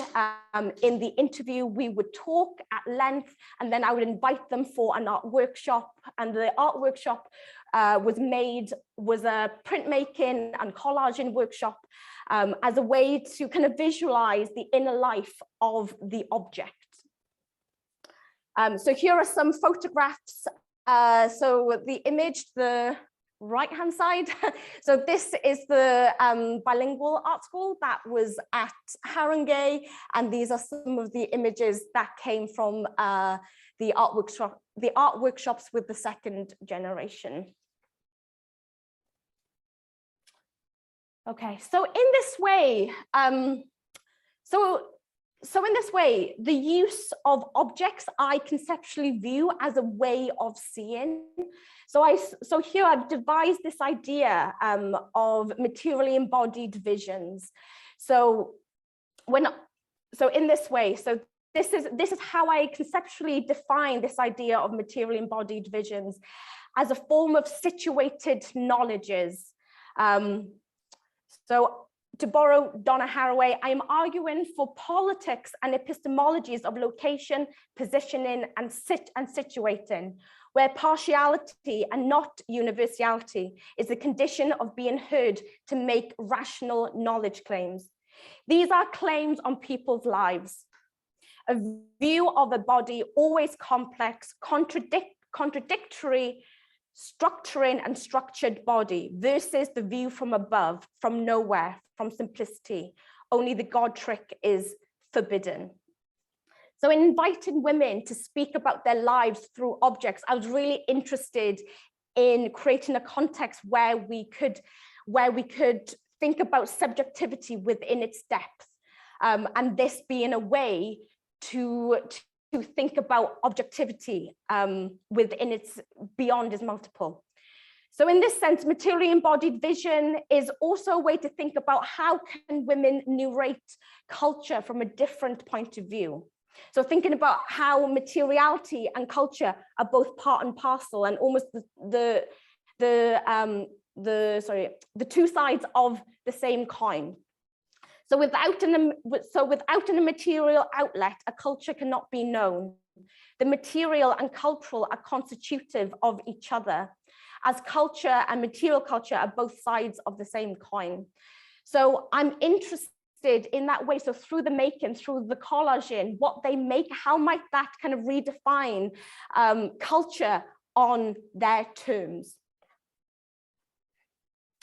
So what was really interesting, so whilst in the project there was a big focus on materiality and material objects, when I came to speaking to the first generation women, lots of the women had said to me that the initial things that they had come with had been pawned off, or had been lost, or had been discarded, which to me, as a second generation British Chinese woman, you know, to be reflexive here, I was really surprised by, and I started to, you know, this was a challenge in the research project. It wasn't something that I expected, but actually this challenge in the methodology was really revealing, because when we came to doing the art workshops, a lot of their art making included new things. So they would be cutting up things, and there'd be, I don't know, there'd be, I'm thinking like kind of Vogue magazines, or, you know, there'd be like all these kind of new things and new commodities. And what was really interesting through the making process was this kind of realization that for the migrant women, first generation, the moving of one place to another was that striving for a better life that is furnished by new things as opposed to holding on to the old. And I think this was also a part of a wider internal survival migratory strategy that, you know, old things carry that weight of burden, that weight of history that sometimes is difficult to unpick and untangle if we don't have the resources to do so. So that was a really interesting kind of insight, this significance of absence and this desire to forget, and this being marked by the lack of holding on to or the preservation of old things. And in this way, many of the women, when they were making, what they would make would generally be an orientation into the future, or it would be a fictionalized way of expressing themselves or expressing their sense of agency. So as opposed to looking into the past, it was this projection into the future. And this was really true for one of the women here. So Anna, she was president of the women's group, and, you know, she had a lot of energy, and yeah, she was just a real firecracker. And interestingly, lots of the women in the women's group did not want to do interviews with me. Many of the women were a lot more comfortable being in a room with other women making art, doing things, which was really contrary to a lot of the preconceptions that I was encountering, where people, you know, would say to me both in and within, you know, both in and outside of the community, you know, are British Chinese women first generation going to be interested to make art? They probably want to do other things, but actually this was their preferred mode of expression. And this is a quote from one of the women, and I remember her saying to me, she was incredibly creative, really artistic in art, but she wasn't able to complete her education to a secondary school level, and at the age of 14 moved from Hong Kong to the UK to work in the catering business as a way to support her family. And this is what she says here. This is the point of my story, and the conclusion is here. The conclusion is, this is rock. My life before was like a stone, sturdy and barren. My hope is, I've struggled so much. I hope in the future I can turn a rock into diamonds. From inside the rock is an explosion, and from the explosion there are bright diamonds. The light is beaming out. I can go around the world on this light. That is my manifesto. Tomorrow will be better. My stones will become diamonds. And so this is a collage that she made as part of the bilingual art school. And what was really interesting was the ability of the making to capture the women's sense of agency in a way that they felt it, that kind of went beyond linguistic expression. This is a woman, second generation, Rachel Jong, and she came to me, and so I spoke to her, and she came to me and she presented to me a dozen identical crew-necked t-shirts, and this was the object that she brought to me. And I was, you know, kind of really intrigued as to the significance of it. And she went to explain that from the age of 14, 15, she had decided that she was going to be a software engineer at Google. So she went to Cambridge, she got her degree, and at the age of 22, 21, lo and behold, she was at Google as a software engineer. But after 5 years of being in this environment, she was finding that people weren't taking her seriously. They would think that she was the tea woman or she was the cleaner. No one took her seriously, that she could be the engineer. And so she says here, the tech industry, being very white and male dominated, did not see me as part of that world. I was either left out of the decision making, or people were a lot more open about saying things like, you don't look like an engineer, or are you from sales? I would say, no, I'm an engineer, but it was difficult for people to say that. And in this quote below, there's this sense that in being in this environment at Google, she really encountered her own visible otherness. I remember being about 22 and staring at myself in the mirror and being absolutely astonished that people would see me as Chinese. In fact, as I looked at myself, I saw a Chinese person first. It took until working in this tech environment that I realized all this, and that would be the case as long as I chose to work in the tech industry. So after this time, so she decided, so I think she was there for 5 or 8 years, can't quite remember, but she decided that she was going to resign. So in this interim period of resigning, she was in this kind of process of thinking, okay, what should I do? Should I go back to tech, or should I find work in another field? And during this time, this all coincided with her also discovering K-pop, Korean pop music, and noticing the construction of K-pop and how the K-pop stars construct their identity. And in making this kind of realization, she thought, okay, if you can construct your identity, then so can I. which is where the green crew neck t-shirts came from. So on starting another job in another industry, she decided that she would construct her own work uniform. So this is where the identical green crew neck t-shirts came from.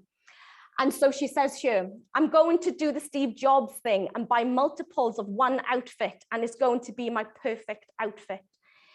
In tech, there is this feeling that clothing is functional and is frivolous for you to care, and that's distinctly female. If you dress up, keep changing your clothes, you are not technical. You are not an engineer. You are not one of us. So despite its very neutral appearance, this was her strategy to manage the very visible otherness that she felt within her body. And she was very particular about the way in which she wore these t-shirts. So she would say, I would wear them back to front, so that the neckline would be absolutely as high as possible. So it became this kind of, I describe this as an armor, almost like as a camouflage in armor. And equally, when I was speaking to her, she was very clear about staying away from the ornate, from the decorative. And she said, I would not be seen dead in a traditional Chinese dress. Whilst I love them, I would not want to be seen in that way by any of my workmates. And so this is the collage that she made as part of the art workshop. So we have this shape of the shield, and we have, you know, the undressed male penis kind of turned upside down. And so it was interesting thinking about how this collage kind of embodies maybe the unspoken narrative of the green t-shirts, both being an armor and also revealing her kind of inner intentions despite her very neutral appearance. Okay, this is another one of the participants, and this is a chinoiserie box that she presented to me. And she said that as a child, this box fascinated me. And I used to play cards with my English mother. Over card playing, I was being acculturated into a British environment and into bridge playing. So her own background is a mixed race background. Her father is Chinese, her mother is English. And she was talking about how chinoiserie and Chinese things was very much a part of her upbringing. And this was something that her grandmother really adored, but there was a lot of animosity towards her Chinese father. And these are some quotes that came from her grandmother. Do not marry that Chinese man, don't do it. Think about the children. Retrospectively, I remember my grandmother would say, your father spoke such good English. He's not really Chinese, he's an Englishman. She reconciled it for herself by denying his Chineseness. Therefore, he's a gentleman, he's not Chinese. My grandmother bought into the idea of Orientalism. She was into drinking tea and collecting Chinese things, but she didn't want a Chinese bloke. And this entanglement really kind of plays out in this quote here, because she both loves the chinoiserie box that is from her grandmother, but it equally kind of plays out with a lot of racial hostility here. So she says, it's really hard not to love it, the box. It comes with a lot of conflict and a lot of racist interactions. I love this. I absolutely love this. But at the same time, the object represents that conflict over a Britain that loves Oriental things, but not Oriental people. So this was an intergenerational and kind of family kind of conflict that plays out in the material culture. Okay, I'm just coming towards the end now. So this is an image of the opening event of the Object Stories project that ran at the University of Westminster. So the objects and artworks were curated into an online exhibition. So after 8 months, the 2 generations were invited to attend the opening. So this was a real momentous occasion. Okay, so coming to my last slide here. So in contrast to the hypervisibility of Chinatowns and Chinese collections in British museums, the relational sites of the workshop and the bilingual art school nurtured a range of visibilities, but this time for the community. And it is with the desire to create a community on their terms and across generations.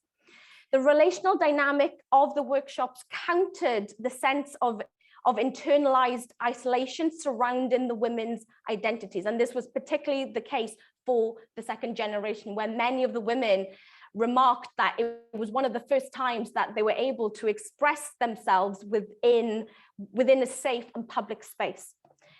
And in this way, identities became visible to one another, which nurtured a view of oneself in the multiplicity. This offered an imaginative and discursive space where experiences could be collectively shared and untethered from strict social political framing of the women's lives. And I think it's also really important to think about how visibility differed between the two generations. So for example, the first generation really relished that physical space to share their work and to be seen, and the amount of pride that came out of that. Whereas the second generation attended the opening event to a lesser degree, but really kind of found solace within the workshop and that ability to speak about one's experience within a physical space. You can find out more about the Object Stories project, which is here, and these are just some of the objects that were collated over the research project. Okay, thank you very much, and thanks for listening. Thank you, Denise. And Rebecca, would you like to rejoin us?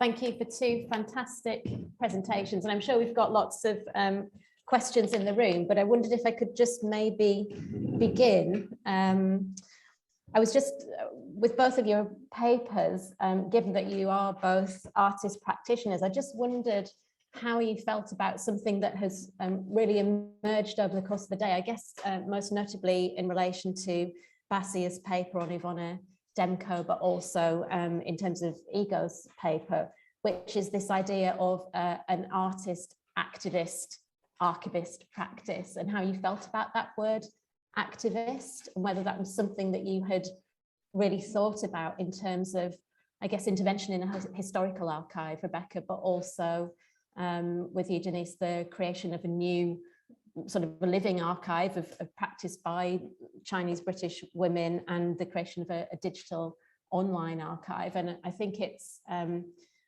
Lucy Lippard who sort of problematizes that idea of consciously taking up the label activist, and perhaps it's something that can only be conferred from elsewhere. But I just wondered how you felt about your relation to that. Is it consciously an activist practice, or how you feel about that? I think that's, yeah, I feel as though as the project evolved, it then emerged as being activist. Mm-hmm. You know, I think when I started the project, it was out of a place of isolation, really. And as the project emerged and more people started to kind of snowball, you know, finding people was incredibly difficult. And I think it was only really through holding those spaces and those physical spaces that I really saw the value of it. So it surprised me. You know, that wasn't something that I expected at all. That wasn't my kind of lead-in intention. in that way. It was only kind of really seeing how people responded that I realized that it had the potential of community building. But I feel as though that kind of idea of activism has to be a responsive kind of space. Like, I wouldn't say that I kind of think of myself as an activist with a capital A. I just might think of situations to hold, a space to hold where something may happen. And I'm not in control of that. I might set parameters for people to push up against, but I'm not in control of what might happen from there. But if they get on with each other and other projects emerge from that, then that absolutely makes my heart sing. And Rebecca, it would always be really interesting to hear a little bit more, which you didn't address in your presentation, about where the project has been shown and what kind of reception it had in relation to that as well. Yeah, I mean, I guess it takes us back to, the thing that Griselda brought up about, is there such a thing as feminist art? And I suppose that would be activist, right? And I guess for me personally, I have an ambition. It would be nice. I tried to do it when I was a student. I failed. My work, I realized, because it was generated by my own personal interests, always had the possibility for feminist readings, I hoped, but I could never lay that claim, even as much as I'd like to. And I think what I'm doing now is pretty niche. I'm losing myself in 1889 to 1899 in Paris, and I really like being there. And I'm sure that not many other people, not everybody else would like to be there too. So I couldn't, I would hope that not just in my artwork, but I spend most of my time in an art school,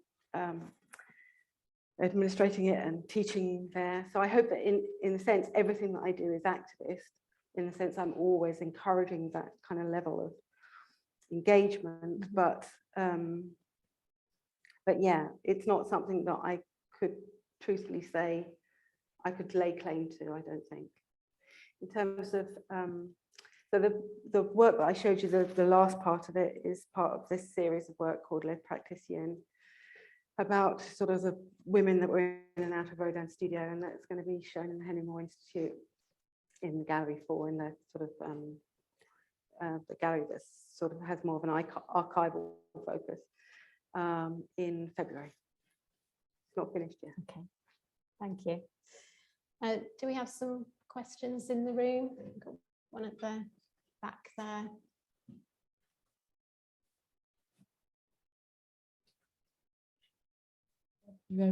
Okay, thank you very much for your both presentation. I was just wondering, I have a question for Rebecca Fournette. I'm into in 19th century women sculptor Paris research. Actually, I'm a PhD. My name is Eva Belgarbi. I talk I've read your stuff. Okay, right. So that's why I was so interested in your presentation, because I think this is very interesting to take this women as a starting point to create something bigger than what we've got, because we do not have so many archives on them. This is so frustrating. Even when you go to the Musée Rodin and you go through the archives, this is very difficult to, I don't know, find some very interesting elements on their career, on their thinking, and etc. So I have just one question about the name of your project, Les Praticiennes. Why do you use this word? Just well, I suppose because some of the women that I'm looking at actually, worked for Rodin, and then obviously the kind of feminized version. I don't speak French, but I sent it to someone who does. They said it was okay. And because, you know, there's this idea of, I suppose, at the root of one of my art practice is this notion of labor and of copying and of learning through copying. And obviously, as I was trying to get across this sort of series of translations from witnessing the sculpture to taking a photograph of the sculpture to making a painting or drawing of the sculpture, so that you've got all these material translations, and in this kind of reiteration, there's this notion of the practice, and the idea that, you know, that you would just be the practitioner, wouldn't be the master, you know, it's obviously really fascinating, and something that when you think about women's art education, you know, really comes to the fore, that that they can be the acolytes, but they can't, as we know from old mistresses, they can't be the master. So that's essentially why I sort of hit on that as a title.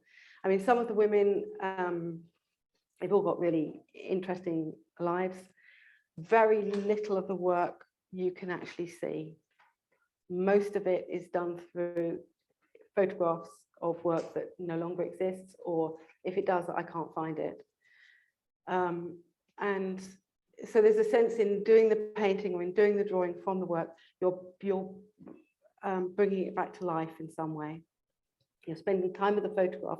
You're trying to literally open up the archive to make something that's more tangible, that's more physical, that's more sculptural, I suppose, in a sense.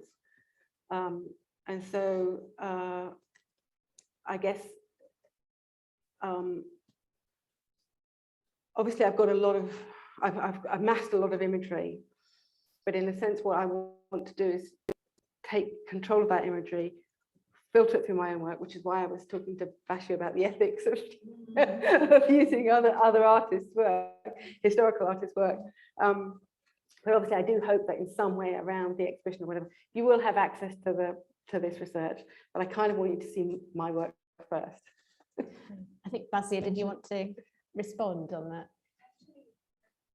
The question I wanted to ask was the question you asked. Okay.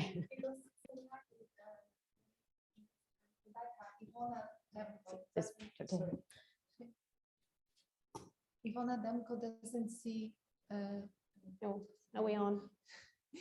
Ivona Demko doesn't see her practice as activist either. I do. Sorry, excuse me. Oh, I'm not sure. Is the microphone on? Just have to hold it a bit closer. Sorry, is it better? So yeah, so she doesn't see her practice as feminist, and I certainly want to talk about her, about the ethics. So I mean, I've learned so much today. I think all I want to say is really thank you, because I think looking at the practice or looking at archiving from the perspective of women artists that are doing it right now is incredibly interesting. And just a comment, because actually today's event made me think about, I don't know if anyone will be attending the CAA conference in New York in February, but the Feminist Art Project is doing a session, a whole day session on feminist artist legacies that focuses on archives, and it's organized by two of my friends, Connie Tell and Rachel Middleman, and they told me that they've never received so many submissions. So clearly, you know, and temporality. So yeah. Thank you. I think we had some more questions. Are any more questions? Yeah.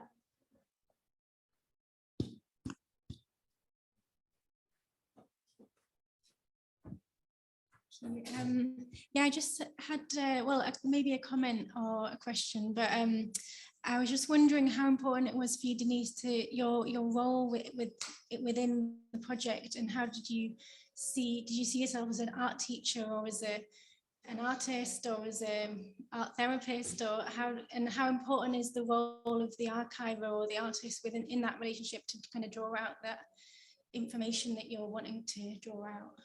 I think that's something that's come up today quite a lot. Yeah, that's a really interesting question, because I think during the kind of field work, there was just lots of hats kind of being born.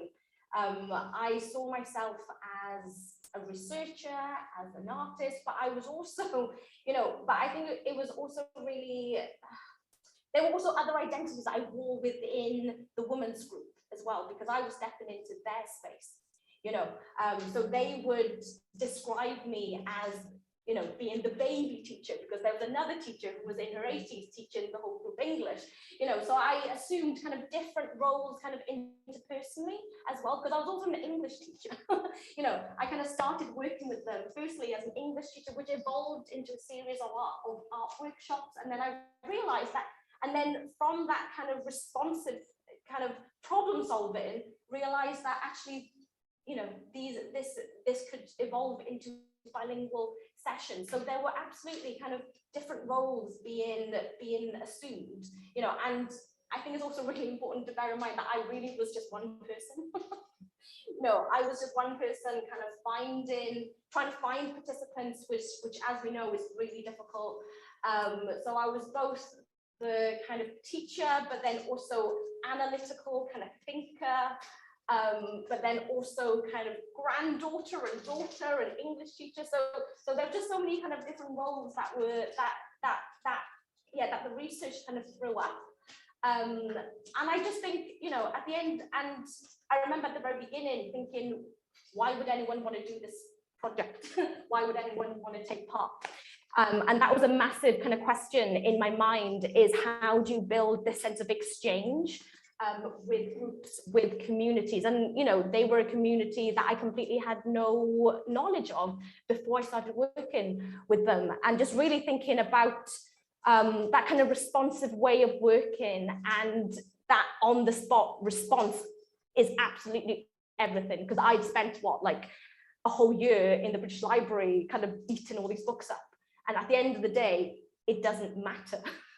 At the end of the day, what you go in and how you are as a person is the only thing you actually have. It's only in retrospect that you can perhaps kind of weave in the rest of it, which kind of makes this come together. But I think, yeah, it's like a enmeshment, tangled up. Thank you. So if there are no more questions, Anna. I've got trillions of questions. I could keep going all night. But hang on, microphone. Thank you. I wanted to come to the question of fiction, because and really sort of bring you in as well, because at the kind of core of the life story, oral history method, ideologically, is the idea of authenticity. But we also know this is deeply problematic now, with all the ways of thinking about identity construction, subjectivity, reflexivity. This notion of truthfulness of the narration is problematic. To then take a very conscious step, because it goes back to your ethical question, Rebecca, to take a very conscious step to fill in the gaps with fiction is something that in historical research terms is a real, forbidden area. And yet artists can go there. And so I'm really interested in the permissibility of fictionalizing accounts that are absent, and the license that we can give ourselves, ethical and moral, to take the words of others into our own interpretative practices, to take the words of others that exist, because I've done this with oral history work that I've undertaken, fictionalized from actual recordings, so that's one thing, but to even fictionalize when there's nothing there and you're imagining. And I think that's a very bold move that you've made, and one that in fiction, as in, novel writing, would be absolutely acceptable. There's a whole genre of historical fiction, and is an art too, really. Acceptable. So I just wondered if you could talk about that. Yeah, I suppose, and it is in art, right?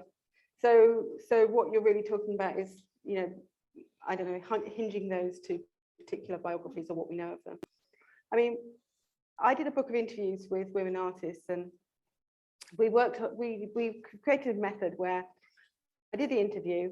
It went on for hours and hours and hours. Only a bit of it's going to get published. I took it away, I edited it. In some instances, I edited it so much as to say what I thought the person meant to say rather than what they actually said. Because Hester will know this, when you look back at an interview, sometimes people are saying the actual opposite of what they mean. You know what they mean because you were in the room with them. But when you see the transcription, it's a completely different thing. So, and I let them forget about the interview. Then I sent it to them and I said, change anything you like. And mostly people went with what the edit. Some people didn't, and that was up to them, because I realized it was a very different thing, like you said earlier, reading something than reading a text, than hearing something, and then actually being in the room. So again, this kind of process of translation. So I realized, in a way I was ventriloquizing what the artists were actually saying to me, and they were, alive, and they then gave that a permission. So my method with these is to read as much as I can of the artist's own writing. There's bits and bobs around, and then kind of ventriloquize it. And I think I'm safe because, half the artists no one's heard of, and the other half there's not much written about. I don't know, we'll see where it goes. I've given myself permission to do it. I don't know where it'll go. I think artists do need to give themselves permission to do things that might push the edges of ethical practice, actually, and they always have done. So I'm letting myself do it too. In terms of using the objects, because object relations methods in museums and in fact regularly done using objects as a way of unlocking somebody's memory. But did you give the object itself agency to speak for itself? And if you did, how did you manage that? What was it? So put that another way, there's three of you in this conversation. There's you, there's your interlocutor, and there's the object. What role does the object perform as managers? I think that really came into play in the workshops, particularly. So almost the object sort of speaking, kind of in the context of the workshop, and especially in the second generation workshops, there would be women kind of talking about their relationship with the thing there, but then there might be kind of somebody with another kind of narrative or another kind of entry point, and then suddenly that narrative or that kind of cultural, personal significance kind of, would very quickly kind of evolve into, something else that was out of the immediate kind of authorship of that, kind of owner of that object kind of per se. But I think also as well through the making, so through the collaging, through the printing, that had a very kind of haptic sort of quality to it, whereby lots of the women wouldn't necessarily describe themselves as coming from a creative background, had a reticent about it, but through the making, would kind of unlock different things or kind of say different things or present different alternative realities that maybe they might not say using speech. So I think in that way, I think the making offered a spaciousness. And what was really interesting, just thinking about what you said, in terms of fiction, lots of the women in the women's group kind of chose to create these very imaginative fictional narratives of their lives. so they would make these they'd make these massive kind of collages that they would kind of stand up and then kind of story tell through, and there'd be aspects of their lived experience but completely amplified and made kind of ridiculous, but was also incredibly funny. So humor became this strategy to talk about oneself through the fiction, because I think a lot of the women had very difficult kind of upbringings, difficult marriages, difficult settlement into the UK. And I think for them, talking about the past using kind of stark, this is what happened, using language, I think on one hand had kind of shameful narrative within a Chinese context. So that was not a narrative they wanted to identify with. But I think also as well, it's triggering to recount one's trauma as kind of directly. It isn't always the most kind of useful thing, kind of ethically, as well. And so I think the making offered this buffer for there to be kind of more space where you can visualize and actualize your sense of agency beyond the what happened. So it kind of really made me think about, you know, that relationship between us, between a purely kind of sociological kind of framing, and especially of migratory narratives, which are difficult, versus this more spacious kind of construction of oneself. Which for me would be a different definition of being not sociological, and not a piece of ethnography, although you might use the method to visual ethnography. It's in terms of what's coming through the stories. Actually, you can't treat those stories as if they're evidence of sociological experience verbatim. Okay, lovely. Well, I think we'll bring this panel to a close now. So thank you so much to Rebecca and Denise.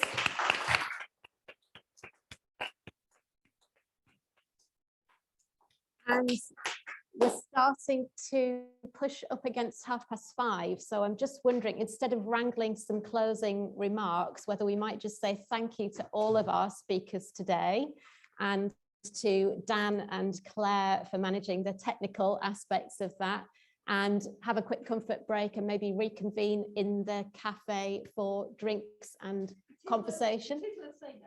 I think that because there's been so much fruitful conversation today, and I think we're just really